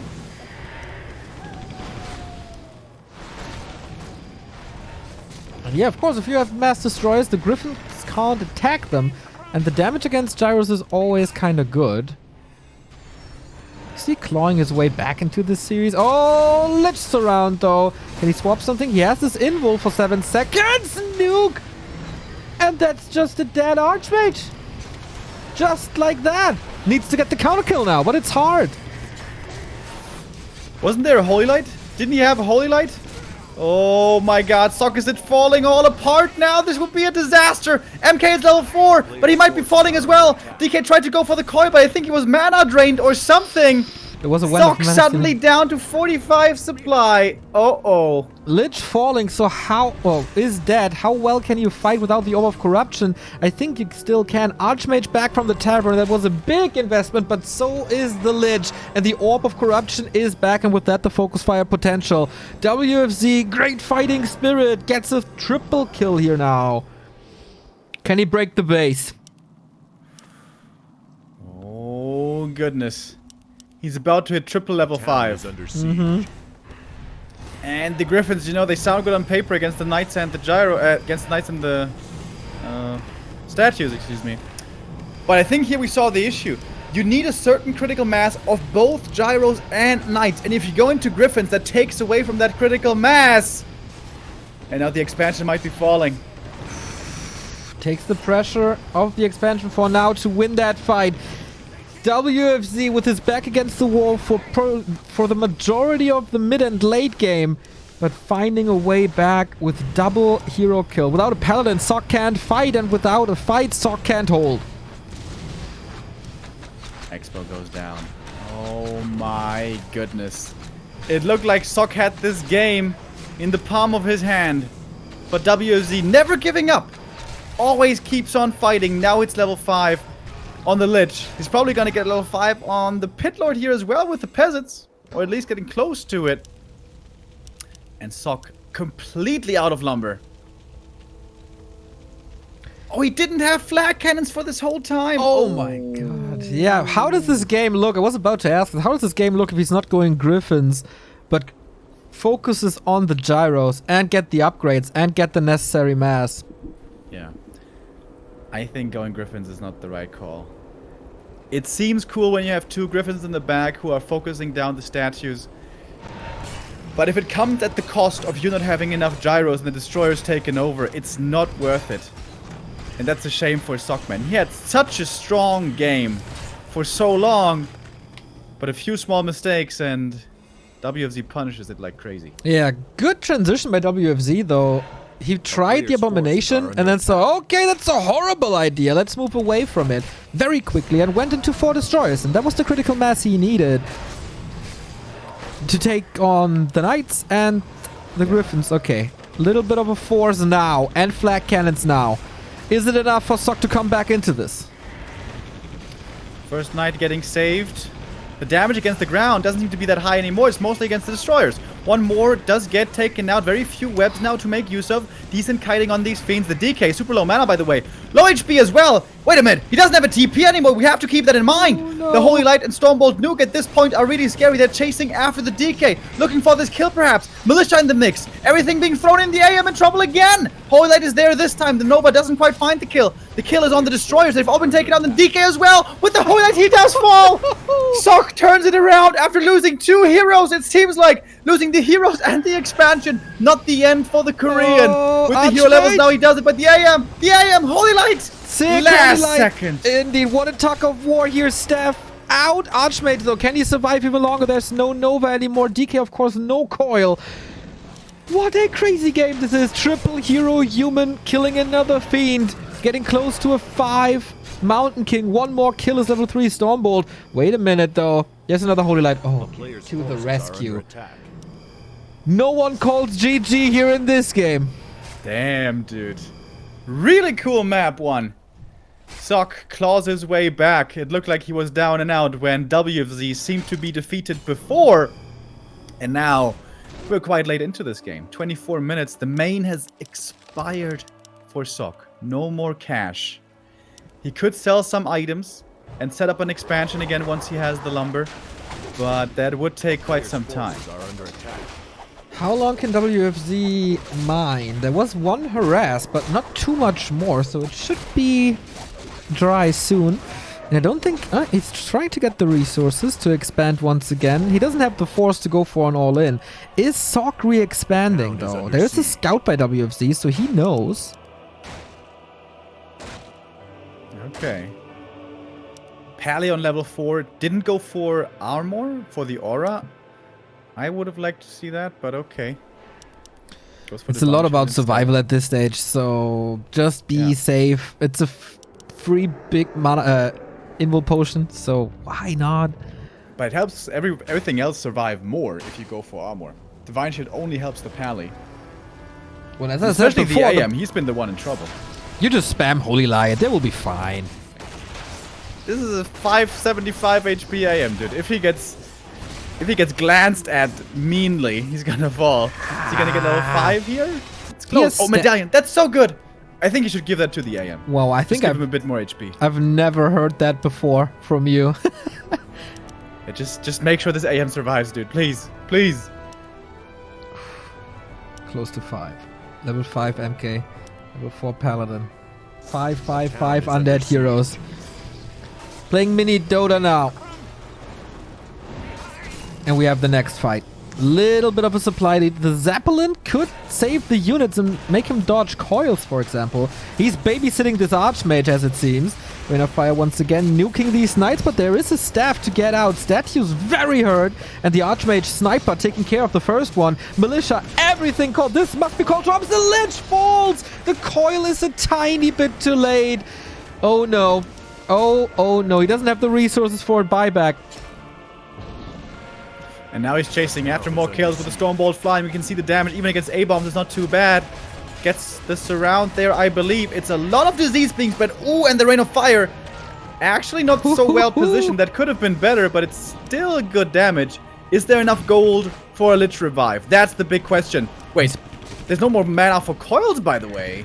He spent everything on something. And this is just the Mountain King spamming. He, of course, has the Brilliance Aura. He sold the Black Citadel, so he can't go for potions. Yeah, to get back the Lich. Lich has been started in the altar, but, of course, Sok knows that's exactly the target he needs to attack. The Destroyers can't deal with these Gyros anymore. Now that there's no more Fiends for Web, the Gyros take over. The Lich is cancelled. WZ has to go for the Tavern Revive. Can he afford that? Oh, yeah, he can. There's an expansion in the bottom right. WFC is mining again. No tech, but a base. Is that his way back? He needs a statue so desperately. Everything's dry. And Sok hasn't scouted this yet, has he? I don't think so. Sok also donated all his peasants into that fight. I'm not even sure if he has a peasant left. Could send a Gyro down there, maybe a Water Elemental, but with the craziness of this game, hard now to keep in mind that there might be an expansion bottom right. He's checking the natural constantly, but that's not where the Haunted is. Human hero, A player's I forces guess a are under lot attack. better for this late game stage with the aura for mana. What does the Pit Lord do at this stage of the game without Howl? Cleave is decent, but only if the the Pit Lord is pimped, which town he's is not. under siege. Rain of Fire is nice, but expensive. I don't know, man. Close to level 5 Paladin. WFZ needs to survive and rebuild, I think. Yeah, and he's gonna need to rebuild quite a few buildings here soon. He's revealed! Oh! He's revealed, so now he knows! Now he knows there's an expansion! He never built the Necropolis back! Oh no, what a mistake! The town is under siege. Okay, another fight right here. Destroyer down to 50%. He's taking out the Gyros and there's Yeah. no way to Player's build them forces are back. under attack. One Invul Potion, Mountain King aiming for that block, aiming for the next Storm Bolt, trying to pass it, and he does. So, what now? The Lich is exposed though. There's 1, 2 coils maybe, but there's also Holy Light if he wants to finish this. Uses it on a Knight. Every single unit is so important now. All the Destroyers and Heroes. Not even statues anymore, but more statues are coming. Going into the back here of the base, that might be a trap in disguise. is Yeah, there's a under tower siege. there, but you also can't walk away anymore. Oh, Supply boy. is even. Supply for the first time in forever is even. A player's forces Level are 3 under Water attack. Elementals by Sok, by the way. I don't know if I like that at all. I think Brilliance Aura would be better, but alright. Maybe strong summons can take out units. And now, Knights against the Haunted Goldmine. There's no TP for WFZ here as there's no Necropolis. These Echoes are dead. He's giving solo experience to the Pally. Very smart. He's almost level 5 now. He's probably like 1 Destroyer. Gives over the Orb of Fire as well. That's Player's nice. forces are under attack. What's the play, WFZ? I think Sok is long town distance is mining in under the upper siege. left. I didn't see that before. Oh my god! Oh my god! The ghoul! He could get like 20 kills here! Is he getting level 6 from something? Doom could be massive. But what to use it on, I think, is also a question. Everything tanky. Those peasants, dude, from the disease A player's cloud. Jesus forces are under Christ. attack. Oh, and the cleave, yeah. Okay. Okay. Like, what do you even spend your gold on now? Invul You have potions. so little. Paladin made it to level 5, by the way. Level 3 Stormbolt, level 3 Holy Light. That nuke.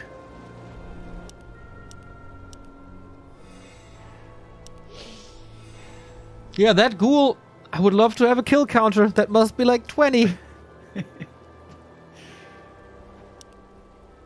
Jesus, what a game. You can really feel how important WCG is here in this game. I think in a lesser event, they would have tapped out probably both of them twice.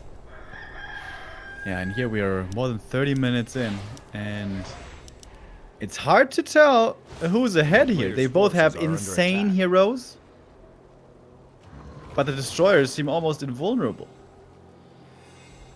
Yeah.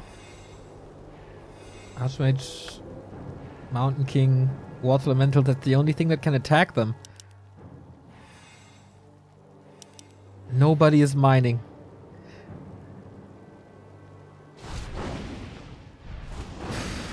Yeah, No I one has think- resources. Like, no one siege. can do anything. I think Sok should keep on summoning water elementals and send them down to the natural to protect his long distance mining. Does he even have peasants left? Yes. Okay. The ghoul killed a few of them, but not all. For both have great regen. Archmage with Brilliance Aura. Statues until they're dry. A player's Oh, forces there's a are destroyer under there, though. attack. That's smart. Yeah. Not here, though.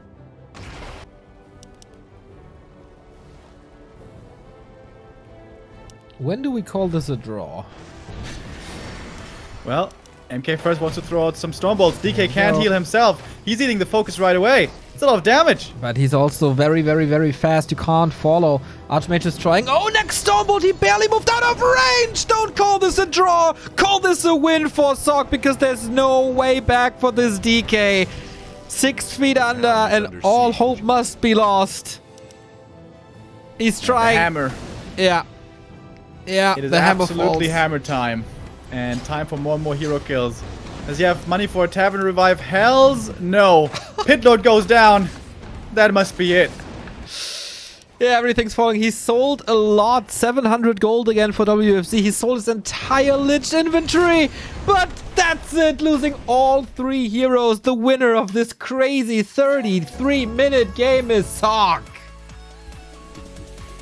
That was a really fun match. Sok with an insane early game. Super strong expansion play and hold and distraction plays. The Zeppelin drops. The flank at the expo to hold. Everything looking really good. I think the one mistake was going Griffins. I really don't like them. Like if you're at 70 supply already and then you add in 2 Griffins to make it 80, I'm like, okay. But if you do it earlier, then you really run the big danger of having not enough knights or not enough gyros, and that became a big problem for Sok that game. Losing his expansion, that's normally lights out. That's normally where the human loses the game right away. But with strong heroes, Sok keeps his chances alive, stays in the game, wins the first map with a great performance. Glorious entertainment here at the World Cyber Games Connected. Seoul versus Shanghai. And Korea strikes back after TH got the lead for China, basically. He can take this, and Northern Isles is a really, really, really good human map. Undead map. Sorry. So this is probably one of the best ones for WFC. Last Refuge will be great later on as well. That's the map where he defeated TH on. But the ball is in Sox Park, that's for sure. Yeah. On our second map, Amazonia, expansions can be tough to do if you don't pull it off perfectly, if you don't execute the creep exactly the way you want it. Suddenly ensnares fly, slows come out, boulder toss, the water elemental isn't tanking, it's too far away, damage on the peasants, DK comes in, it can quickly turn into a nightmare. But if you do it perfectly, with a footy pull and everything else, it can also be a pretty good expansion map. All comes down to the execution, and I think Sok gave us reason to believe that his execution is on point, especially that defense the first time. The flank in from the gyros and knights and everything. Looked really nice. Yeah. Whew, I'm excited. This series, I thought, to be honest, I thought that Sok is just going to crush him, but WFC looked very competitive here in map number 1. Made one mistake with the A-bombs, but made a great choice with the Destros. But in the end, like once again, right, it's kind of a pattern with him. When it's clutch situations, he doesn't have these nerves of steel that other competitors seem to have. Yes, that is seems to unfortunately be true. Sometimes online he does well, but especially over the years at WGL offline, we have not seen WFZ do too well, unfortunately. But maybe he still can have that breakout performance after like 7 years, where one day he breaks through himself, mental blocking himself. But yeah, Sok is the favorite here. One thing, the flak cannons last game. How big of a detriment, how painful was that? Well, I think it was almost as painful as forgetting about web. So that's kind of 1-1. Okay, all right, nice and even. Not 1-1, but 1-0 is the score in this full best of 3. Sok taking the lead, and we move on to Amazonia. Sok in the bottom left, WFC in the upper right. Where does this lead us? Quick little sync here, Remo. I'm at 0, 30, 32, 33, 34, 35. Okay, like 2 seconds ahead of me. Alrighty. So is this again a DK strategy on this map? Some undeads pulled this cheeky strat with the Lich first aggression, but I haven't seen that since WGTL, and that was in May, I think? May, June? So very rare to see it these days, and I think if you're WFC, you want to continue the head-to-head comparison with the standard strats, and that's exactly what's happening. Big question mark for Sok, 1 base or 2 base? I'm definitely expecting 1 base. Sok has played some rifles in the past, but that seems like it's ages ago. His expansion play looks really good. We saw it on Northern. On this map, it can be difficult, but as I said, if you execute it really well, the creeping of the natural, it normally should go fairly well. Some peasants will be going down, but that's just, you know, the nature of the matchup. There's no getting around that. The nice upside on this map is the rock golem can't be coil stolen. The mud golems can't be coil stolen. So normally on this map, much more than on many others, level 3 for the AM should be pretty guaranteed. Okay. So he starts it with the normal creep route here, or with the lab, not ultra aggression. Doesn't give WFZ an early opening. DK gets the critter before it goes into the merchant. No last hit possible, really.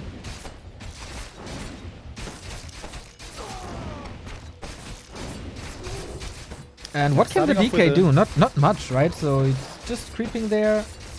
Gets a little bit of experience. So yeah, fair DK starting off with a standard creep, and what the Acolyte did was pull in the green into the lab creep as well to keep the AM busy a little bit longer. It's like the ultimate min-maxing sort of, because Archmages have in the recent past liked to be aggressive early on against the DK's creeping to put more damage onto him, and when you pull the green camp into it, it's made it a little bit more difficult. Death Knight here, pretty good experience, is going to finish the camp on the right with his skeletons only, and that brings him very close now to level 2, only 1 forces are under attack. Alright. Footy gets ensnared, getting killed off. Question, will he get the last hit with the skeletons? Looks like it. So is he still throwing the boulders or not? Yeah, he messed up the pull. This is not supposed to happen. That's the Footy kill, that's the level 2, and this is not the perfect execution that Sok was hoping for. I think the skeleton blocked, right? So that's why. I don't think it did, but I'm not sure. I didn't see it 100%. That's quite a few peasants going down. Peasants retreating back to the main. Oh boy. The rock golem is still up for grabs. Looks a little bit disastrous here. DK is losing HP, but Unholy Aura is making up for it. First Fiend is here. If that's not getting stunned, then everything fine for WFC. Does he have backpack? No, right? So tech is at 60% for the Chinese. More Fiends coming.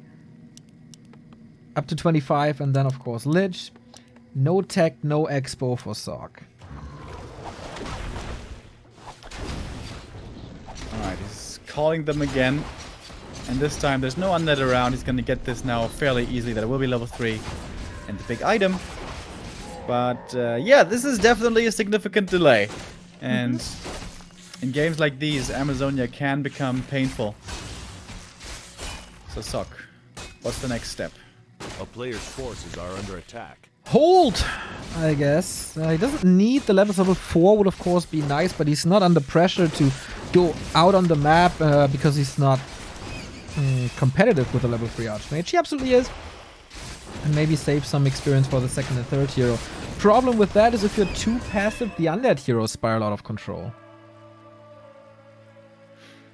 And the DK is going to get level 3 here. This is also a good upside for Undead. You can get level 2 easy, harass pretty well. And then the level 3 creep route follow-up is pretty simple to acquire also. And now the Fiends running straight past the AM. They know one target only with everything else, and that is the Peasant. Does he get the surround though? Oh my god, what a sick surround. He almost He's going to fight his way out. The Water Elemental. Ooh, that's a lot of damage here. And he gets the Fiend right after. So I don't think there's a coiled sock with the super sick comeback. That's heavy losses. The HP is a heavy loss on the DK, and the Fiend is a heavy loss. So this push with the Lich is not gonna live up to his full potential. That's a DK with Aura in transit to your expansion. Running there, booking it as fast as he can, and you get the intercept with 5 footies on the way. That is so hard to do. He must have had a surround bootcamp with Chimiko or something.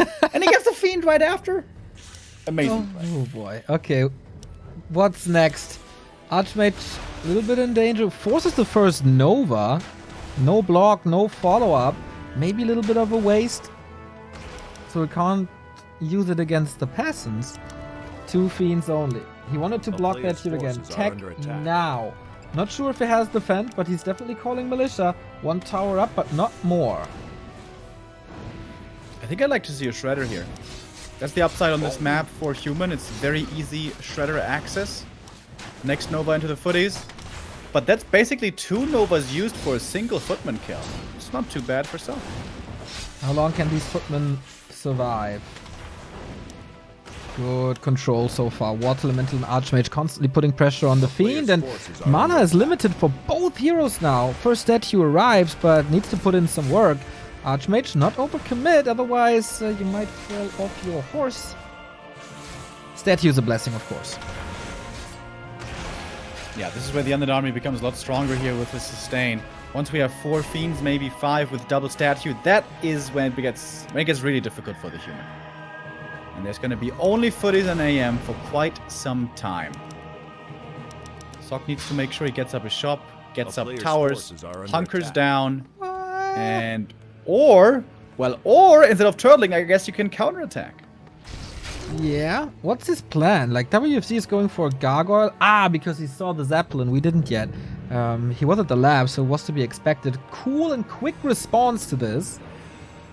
But could have gone for web as well, right? I mean, okay, so you don't have to be in range. You don't need your entire army.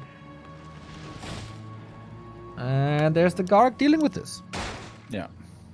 Alright, the Garg will force the Zeppelin away here over time. But I think that's totally fine. This is against so much time bought for Sock. You can unload, attack the Garg a little bit, maybe with the Water Elemental. And gets up towers, has the Shredder, it's about to finish tier 2. And the MK will be a massive help. That's a lot of towers at the expo. That was like 5 or 6. This time they're not clumped up though. There's a little bit of space between them, so the undead AoE is not as impressive as it was before. Potentially. And the Garg is not the greatest in a fight, so it's wasted supply once we go to the push. I feel like WFZ is again being too reactive, too passive. Story of his career, dude. When we see Happy play this matchup, he attacks the expansion and he never leaves the expansion again. There's never time for the human to ever threaten a counterattack. He's just always pushing in the face and making the human crumble at some point. It seems like now, Sock also didn't go for the run by anymore. He crept up more, got level 4. This sort of rhymes. And, well, we're gonna have Inner Fire threat here in a moment. Oh, and a cancel of the workshop would be huge! Wonderful, he gets it. No peasants building that anymore. 2-3 Fiends, not the greatest damage, but over time it's working. And Sock is trying to distract. Game of Chicken here, but this time it goes in favor of the undead. portal home. DK far away, but that's totally fine. He can keep up the pressure with Pitlord and Lich. Oh no, he's surrounded again. Archmage versus Lich. What's gonna die first? Archmage moves out. Lich dead. Great play. He tried to save also the workshop with his TP. That didn't quite work out. But the Lich kill, a really big deal. The level 2 hero gonna be sidelined for quite some time. The AM is super hurt, by the way. And the Shredder's in trouble as well. Gotta be careful here. Coil and Focus Fire could kill this Archmage. He must go for a potion or something. Can still go for it. He rebought the TP. He's about to lose all the footmen here. WFZ, despite the Lich kill, still in a decent position, I guess. For now, at least. Yeah, Sok losing the workshop and with that no more gyros definitely hurts a lot. When's the tier 3 finish for the Korean? He needs this paladin really badly. That and Knights. He's got the workshop again at the expansion. Good job by him to remake that so quickly. And was that priests in the main? I'm not sure. A player's forces are under One attack. gyro. Did he build a workshop at his expansion? I think so. Tier 3 on the way. Tier 3 almost done, but WFZ knows and wants to prevent the paladin. With Inner Fire, that might work, but the Lich damage certainly lacking. Sok going into upkeep with the paladin. He has basically no bank to speak of. Looking for the Lich catch.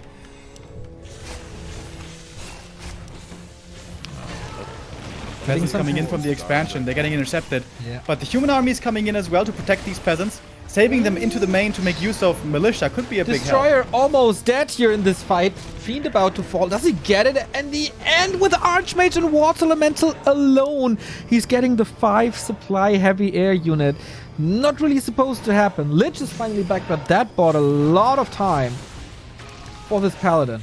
Will he finally jump out of this altar? He's using everything he can, but he can't prevent that anymore.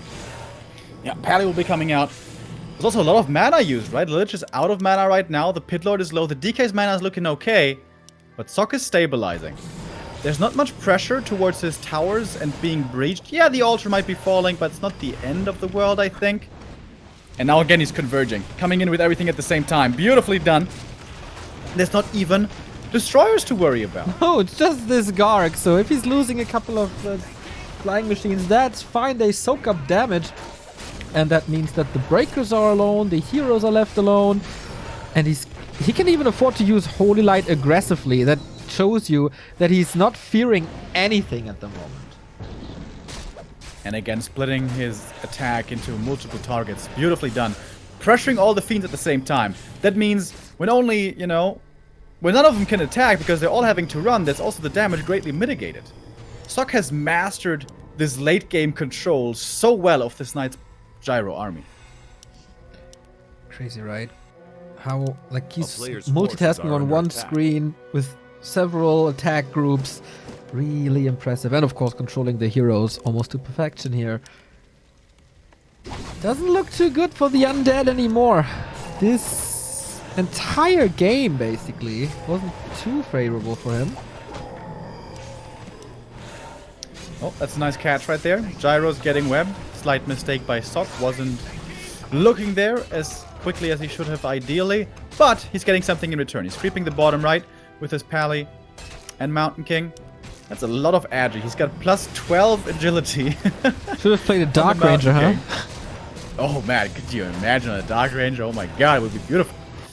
More fiends going down with a Stormbolt, Holy Light, but also some Knights might be falling. However, Staff is coming in. Oh, Paladin though has a double staff. Really well done. Not like the unlike the Night Elves who oftentimes skip multiple orbs, Sok doesn't do that. Always has a backup one. But that means a Knight is benched and the Paladin is benched. Maybe an opening for WFZ here.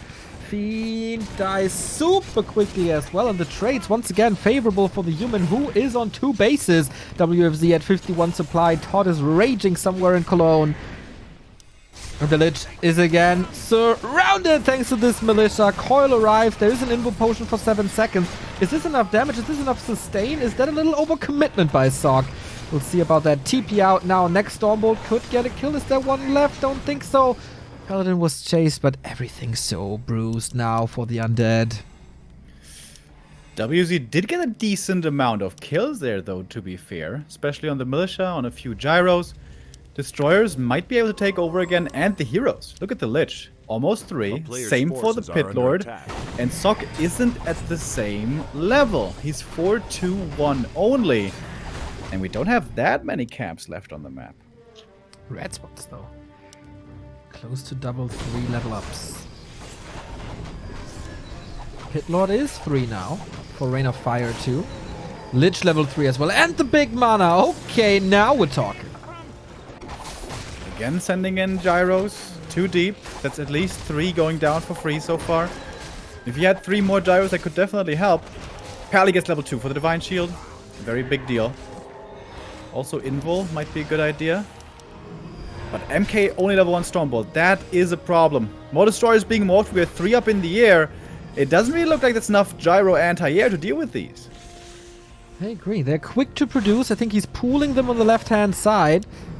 Ooh, that was risky, though. Players' forces are under attack. And Sok is dealing with these illusions. Little bit of a waste. Can he once again get a number of gyros up and send them in at the same time?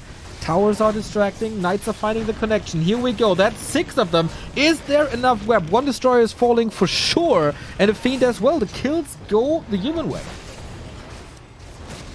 And doing a good job here. The knights are all slow, but this frost armor, good usage here. 1 knight is falling, 1 was staffed out. And now web comes in, but with a double workshop, if a gyro falls, a new one comes in. It's kind of like a half Hydra. Lich in trouble once more. The coil was used. Is there another nuke for him? This time, no. Invul! Fireball! Not enough! Holy Light is! And the damage dealer falling once more. The paladin kind of saved. He might fall after the Divine Shield is over. But then it's also worth it. Level 3 on the Mountain King. Another destroyer soon to be falling. Air superiority soon to be there for the human. Web is very limited. Level 5. I'm pretty sure Sok takes this. Yeah, really nice game here by Sok. This time not going into the Griffin seems to be the better choice, just to make sure you have enough Knights and Gyros. Great fight by him. Takes a massive supply lead here. WFZ could Tavern revive. There were 2 Fiends. A player's Just forces parked are in the under main. attack. Did he miss set the rally point, perhaps? Gave them a little spider vacation. You know, it's an exhausting life. They were hanging out in their web, having a good time. I can playing see cards. that. Spinning the web like a hammock, you know? Chilling a little. Dude, that sounds real nice. Yeah, sounds awesome. Laying in spider webs, the dream. I mean, if you're a spider. Alright, the Lich is back from the tavern. Question is for how long? It's just, he's just cleaning this, isn't he? Lich and focus fire again. This poor soul can't catch a break here on this map. He's running away in supply so hard, surrounded the Pit Lord. That's it. That's game. A coil is ready in 2 seconds, but I doubt he's gonna save that. 2-0 for Sok, taking AZ as well. That was a scary game, dude. Thinking back to the early, the natural creep definitely didn't work out the way he was hoping there. Yeah. The footman getting ensnared, suddenly so much stuff dying, Expo severely delayed. But Sok's disaster management is also really good. He always knows what the next step to do is. He has really smart counterattacks, especially. These counterattack threats with the Zeppelin are buying him so much space. And I think that's also where WZ is making some mistakes. He's getting distracted by this human army, I think, a little too much. You want to push towards the human expansion and then always be around there. Maybe you can't always kill peasants. Maybe you can't always kill towers, but you can always threaten it. And if the human walks away from you, then you can really go in for that attack. I think that is where WFZ is playing a little too conservatively. It's kind of the key to this matchup, right? Keep your opponent busy for both sides. Like, you don't want the human to mine all the time, and you don't want the human to unfold his mass resources, or with his mass resources. So, yeah. That's cool. That's a cool back and forth here in the series with the 2-0 lead for Sok. Can he take the second 3-0 of the day? That's going to be determined on Last Refuge. Similar to AZ, Last Refuge can turn into a bit of a headache early with the Merc camp being pulled and the Murlocs and the Coil Assets and Fiends coming in. But similar to AZ, if you pull off the early creep perfectly, it can also lead into a fairly decent mid game. And Sok showed us, even with a problematic early game, he can still transition into a strong late. I really love how he's controlling his late game army. Once he gets triple hero, Knight's Gyro, like 60 supply, maybe even more. How he comes in at the perfect time with everything converging for the defense. How he micros Knight onto multiple Fiends at the same time. So Frost Armor and Coil are really hard to be used properly. Really love what he's been showing. The Griffins, that's the one thing I don't like so far, but everything else looks really good. Yeah, and I think he realized that as well, right? So it didn't work on map 1, so let's try to fix it on map 2, and it was so impressive. And he never stopped production of these gyros, right? He knew, okay, they are squishy units, I will lose them, just keep them coming all the time.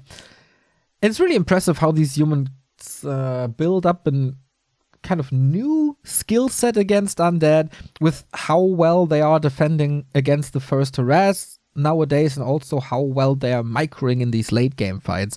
This is something we haven't seen like 4 months ago, except from maybe TH and Infi, but now we see it more and more also from the tier 1.5 human and below.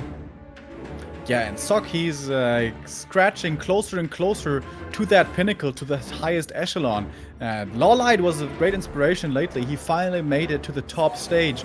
And Sok, seemingly having overcome his Korean brother Chimiko, is getting closer and closer as well. And a 3-0 here would be a great statement in that direction. Okay, let's go then. We got Sok from Korea for the Africa Freaks in the bottom left. And in the upper right, we got WFZ.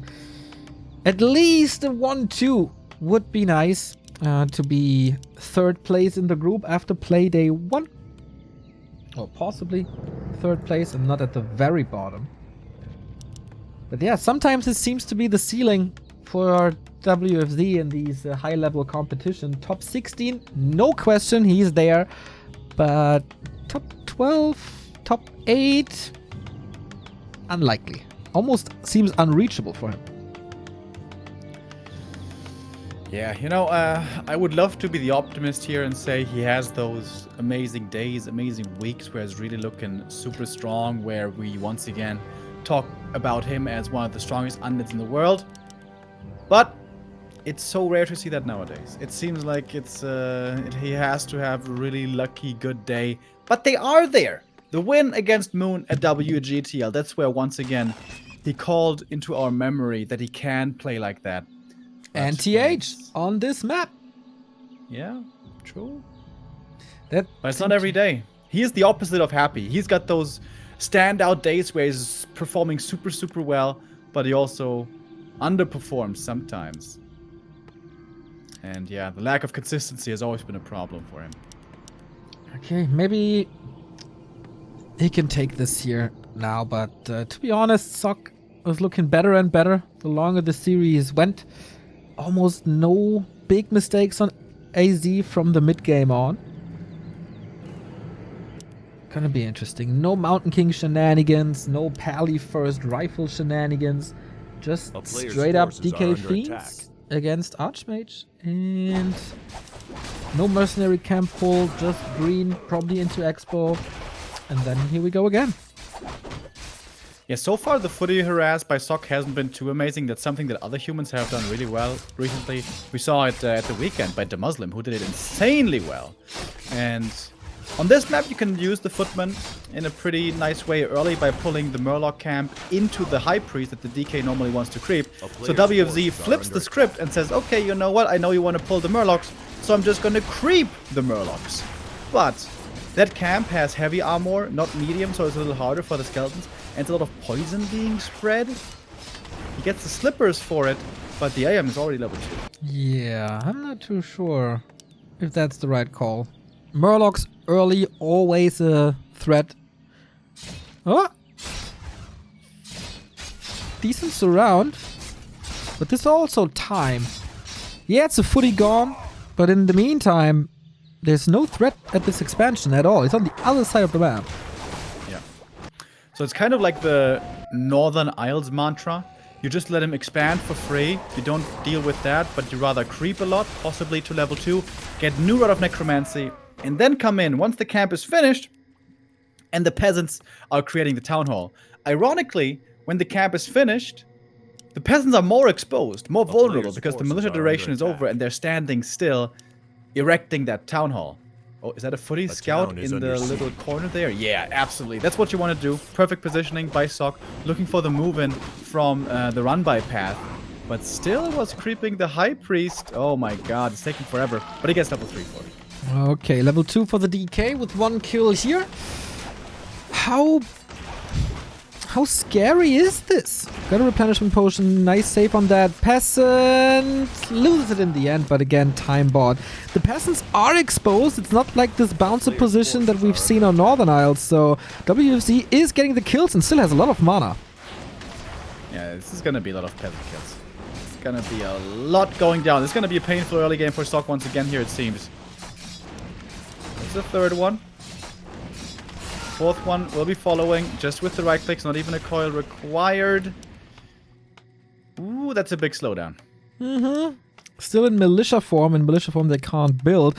And he had to call the second round from the main. That means in the main nobody is mining lumber or harvesting lumber. So the tech is massively delayed. We've seen it before, WFC, with an undead typical fast tech.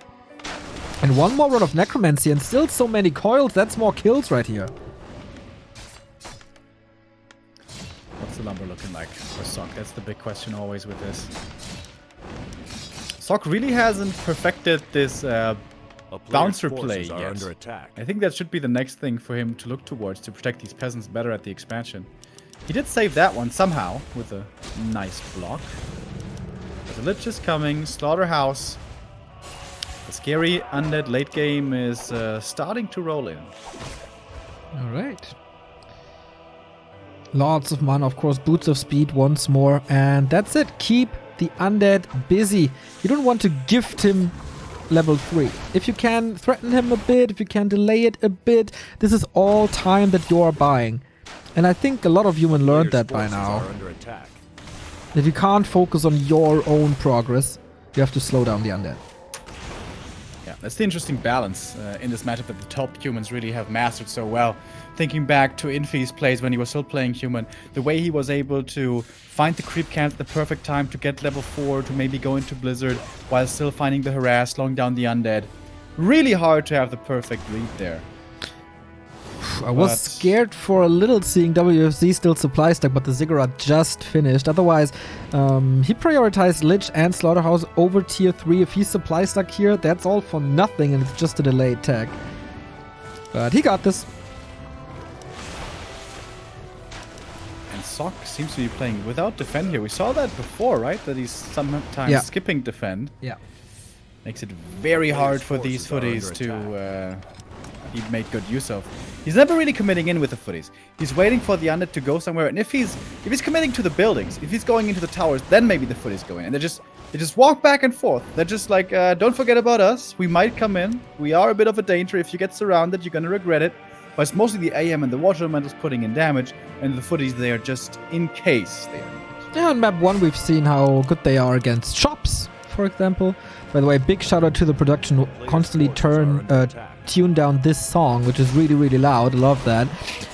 Heroes both pretty hurt, and there you see it, Water Elemental putting in the damage. That's finally level 3 though. So the next core, oh, Archmage, blocked by the statue, not for much longer.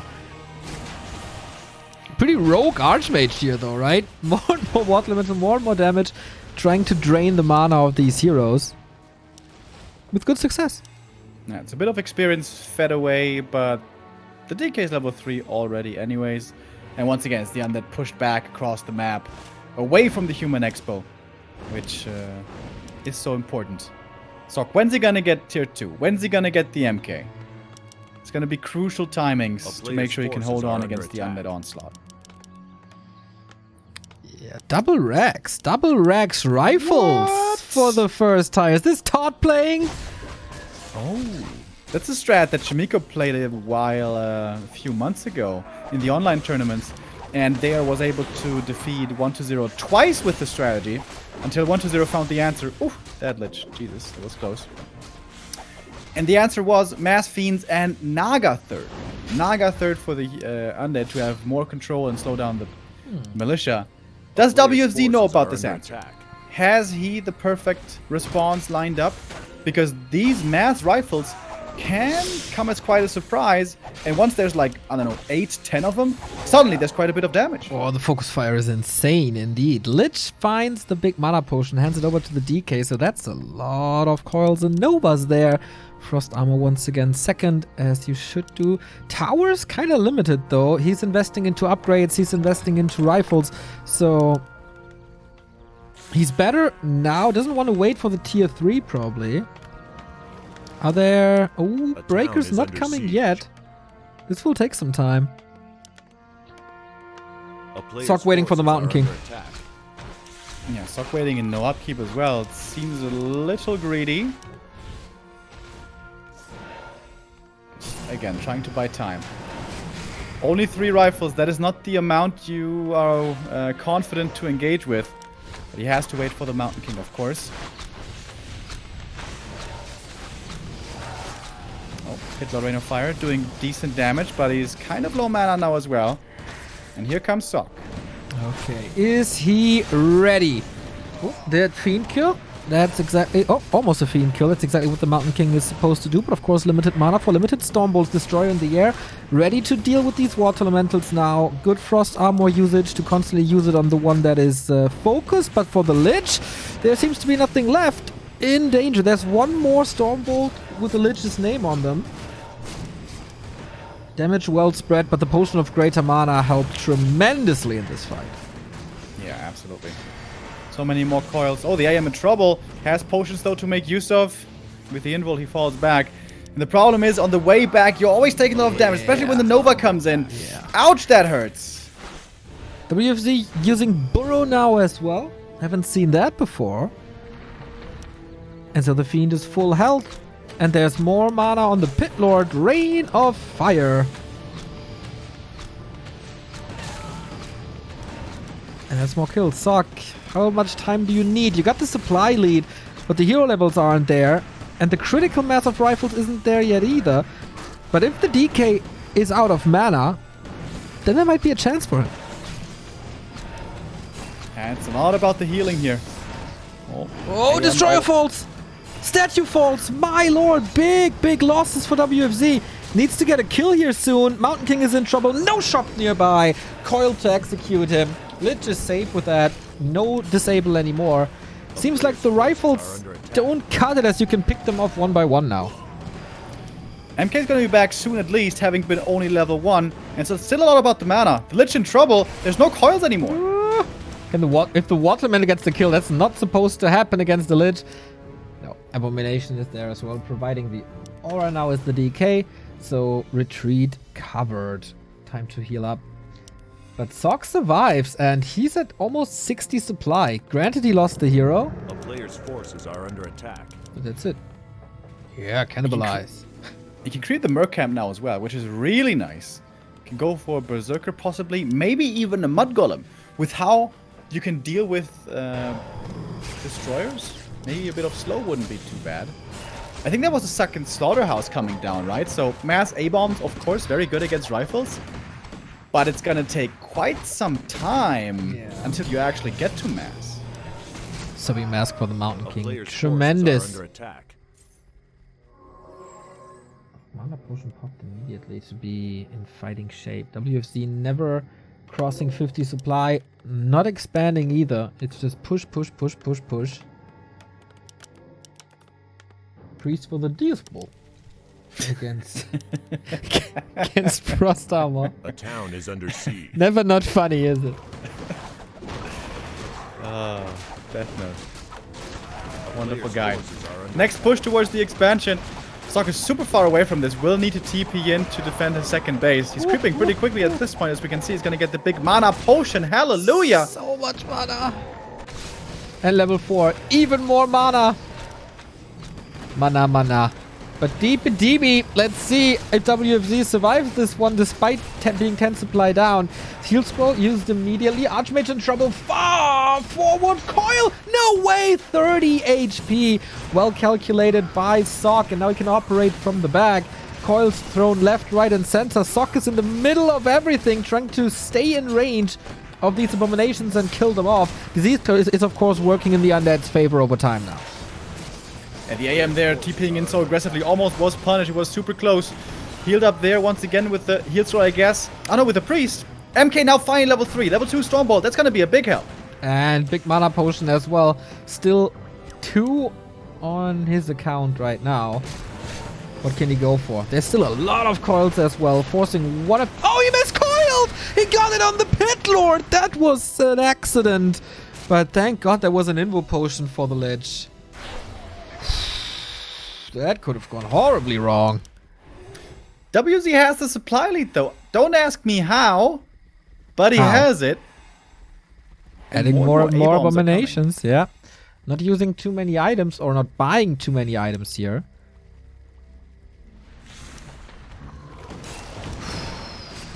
Oh boy, this is not supposed to happen again. This miscoil. Paladin. Oh! Paladin is lacking, of course, and that's just a dead Mountain King with a big potion on him. That could be game right here. WFZ taking control. No X Factor anymore. No stun, no disable. Just pure physical damage that you should be able to calculate well. Oh! Way too close to comfort if you ask me. But alright, should be safe now. Double AoE. A-bombs cleaning this. Oh, Archmage is back actually? No way he's gunning this down. No, okay. I thought Mountain King maybe with a potion aiming for that Stormbolt. Not getting it. Yeah. I mean, I think W's in a good position, isn't he? Yeah, sure. Still got good gold. He's got a big army. And rifles can work against A-bombs, mass A-bombs, but you need tier 3. You need inner fire, triple hero, and ideally clap. We have none of that. Forces are under attack. And I think WZ could just expand himself now. Oh, it's more red dots trickling over to the left-hand side. Yeah, there's the Acolyte. That's the expansion. Has a lot of gold. Constantly using Cannibalize. Rare to see.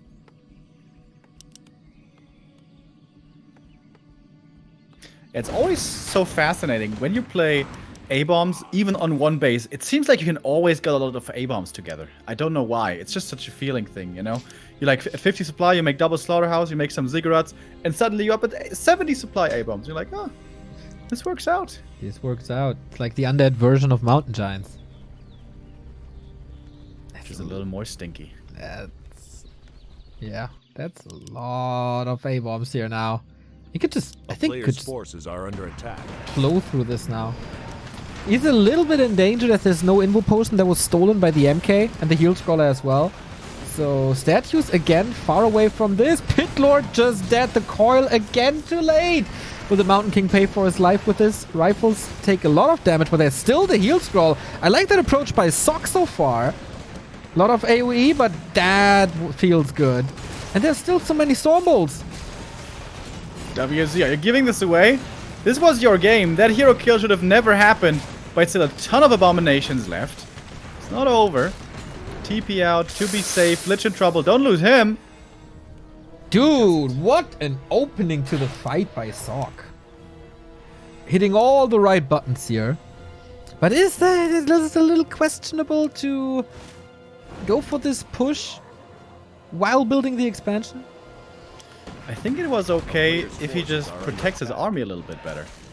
Where the hell was the DK when the Pit Lord went from 1000 HP to 0? Yeah.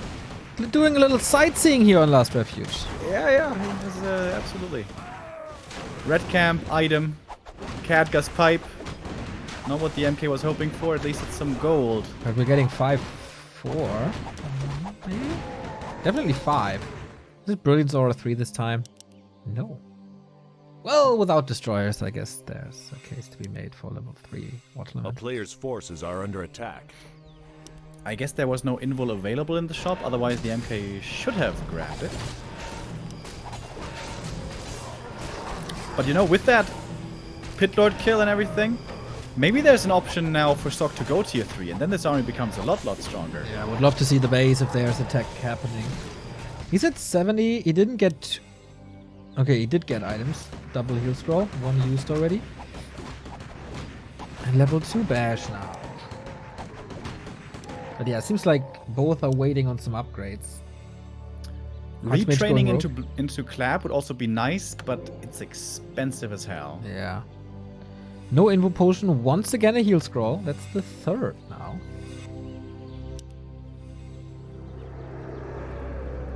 At his shop, he will get an invul. Very important. MK, the only frontliner. Yeah, he's taking. In this whole army.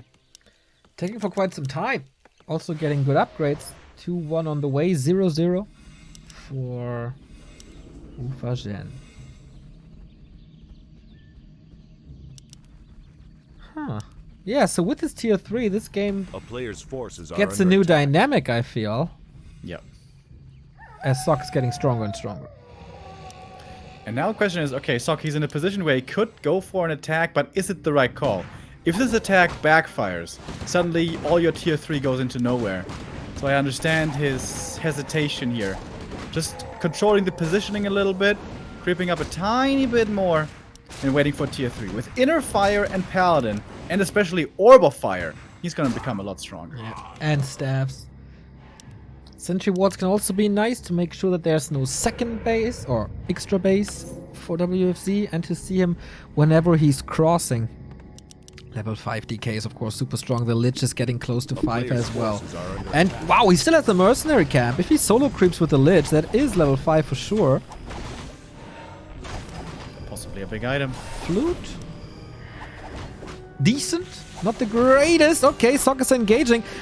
With some things missing, I think Archmage, who got another heal scroll. Triple heal scroll, wow. I really like the late game sorceresses, by the way. Since the destroyers are gonna have a tough time being effective. Pally coming. Inner Fire almost ready. Sok was just poking a bit. Retreating, waiting for the 2-1 upgrade, waiting for the third hero, waiting for the items. He's at 800 gold. He can get staffs, he can get the orb. I think I'd like to see him go for a third base now. Clear out the red camp. Because mains are actually about to expire. And in Sok's case, also the natural. Ooh. He's going for the bottom right red camp to clean this in completely. Healthstone the Mountain King. WFZ is pushing. Got double invul. Very well aware of the nuking potential of the human now. Alright, not TPing back this time. Yes. Sok? Oh no, He he is. is. Okay. And now, what position to go for? There's bottlenecks on both sides. Town is under siege. Should be good for the Abomination, who is split to do some damage against the workers. Closing in on level 5 Lich. That level 3 Nova against Rifles is gonna be so good. Okay, WFZ not blindly storming into this fight, playing it safe. And MK, yeah, at this point, maybe he should have gone for Tom of Retraining. The AoE is massive. First heal scroll used already. The priests are suffering. And so far, not much dying for the undead. This spell on the Frost Armor. Coil arrives in time here. DK is kind of limited with his movement, but the Paladin, oh boy, he's gone. No more healing, no more nuke from his side. Looking good for WFZ. Still about 80 supply. 2 Abominations are falling. It retreats close to the statue. Should be fine. Now the TP out. But heavy losses for Sok. Oh, wait. 2 A-bombs fell. And the Fiend during the TP. Oh. Okay. It's better than I thought for Sok. Still decent fight. And no third base for Sok during that fight. That's the most important thing. Main base gone. He needs Clap or Blizzard.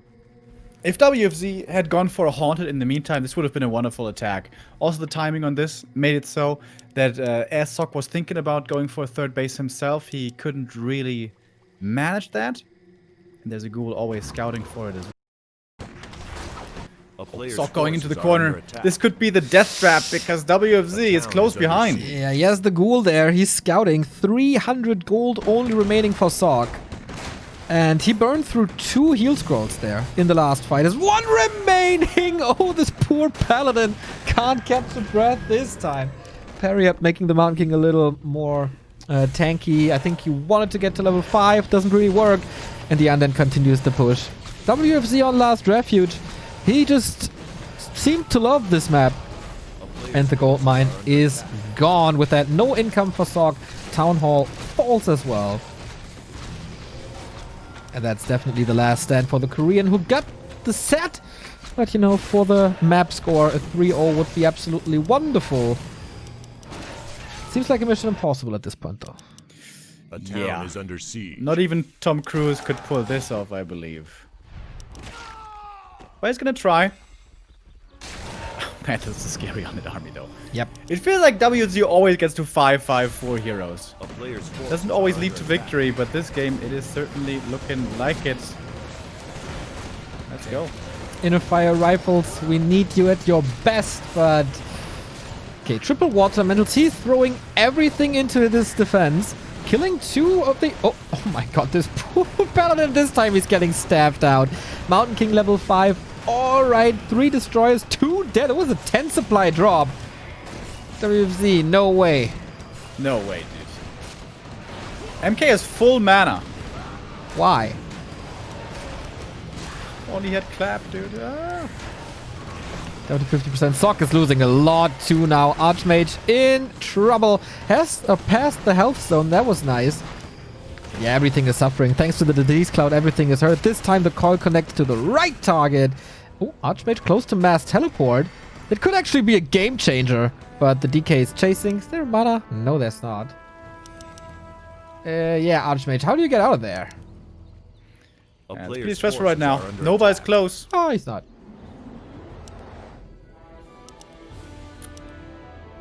And that should be that.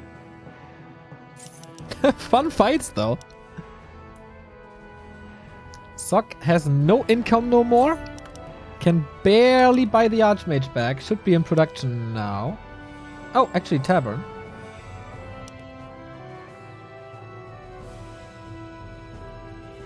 Wait a minute, does he have a chance? With a close to level 6 A town Archmage, is you under always siege. have a chance. A player's Is that forces the are under army? attack. Can't be, right? 50 supply.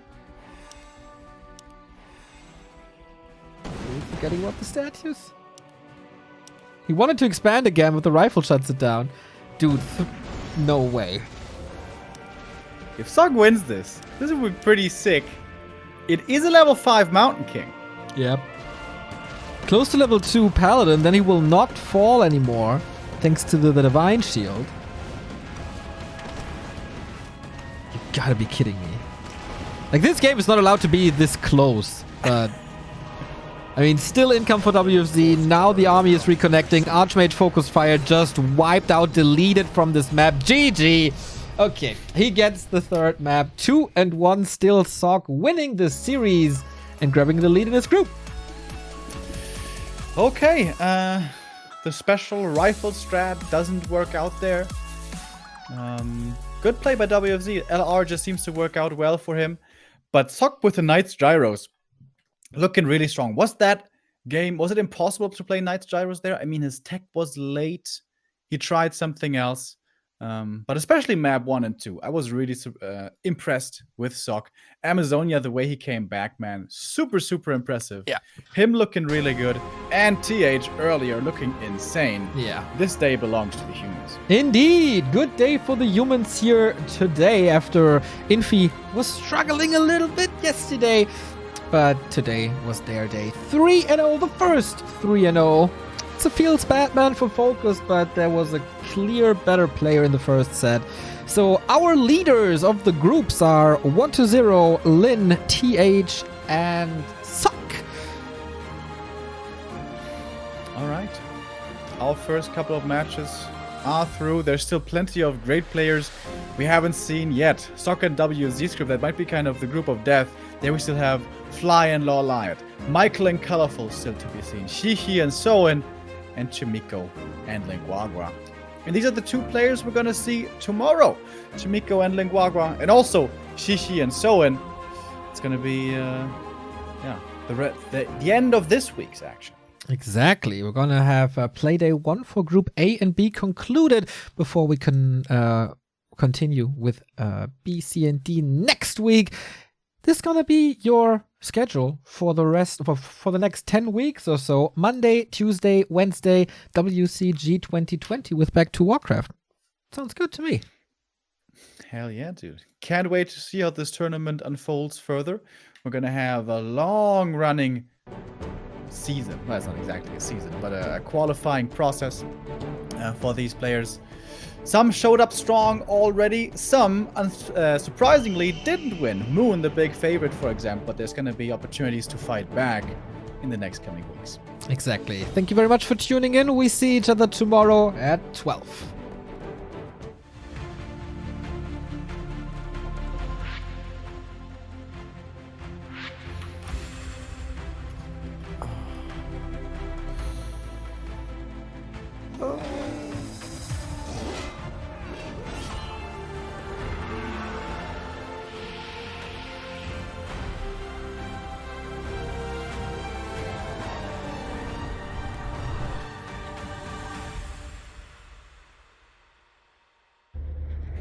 A powerful innovation has arrived, with the speed to go beyond limitation and discover the unreal.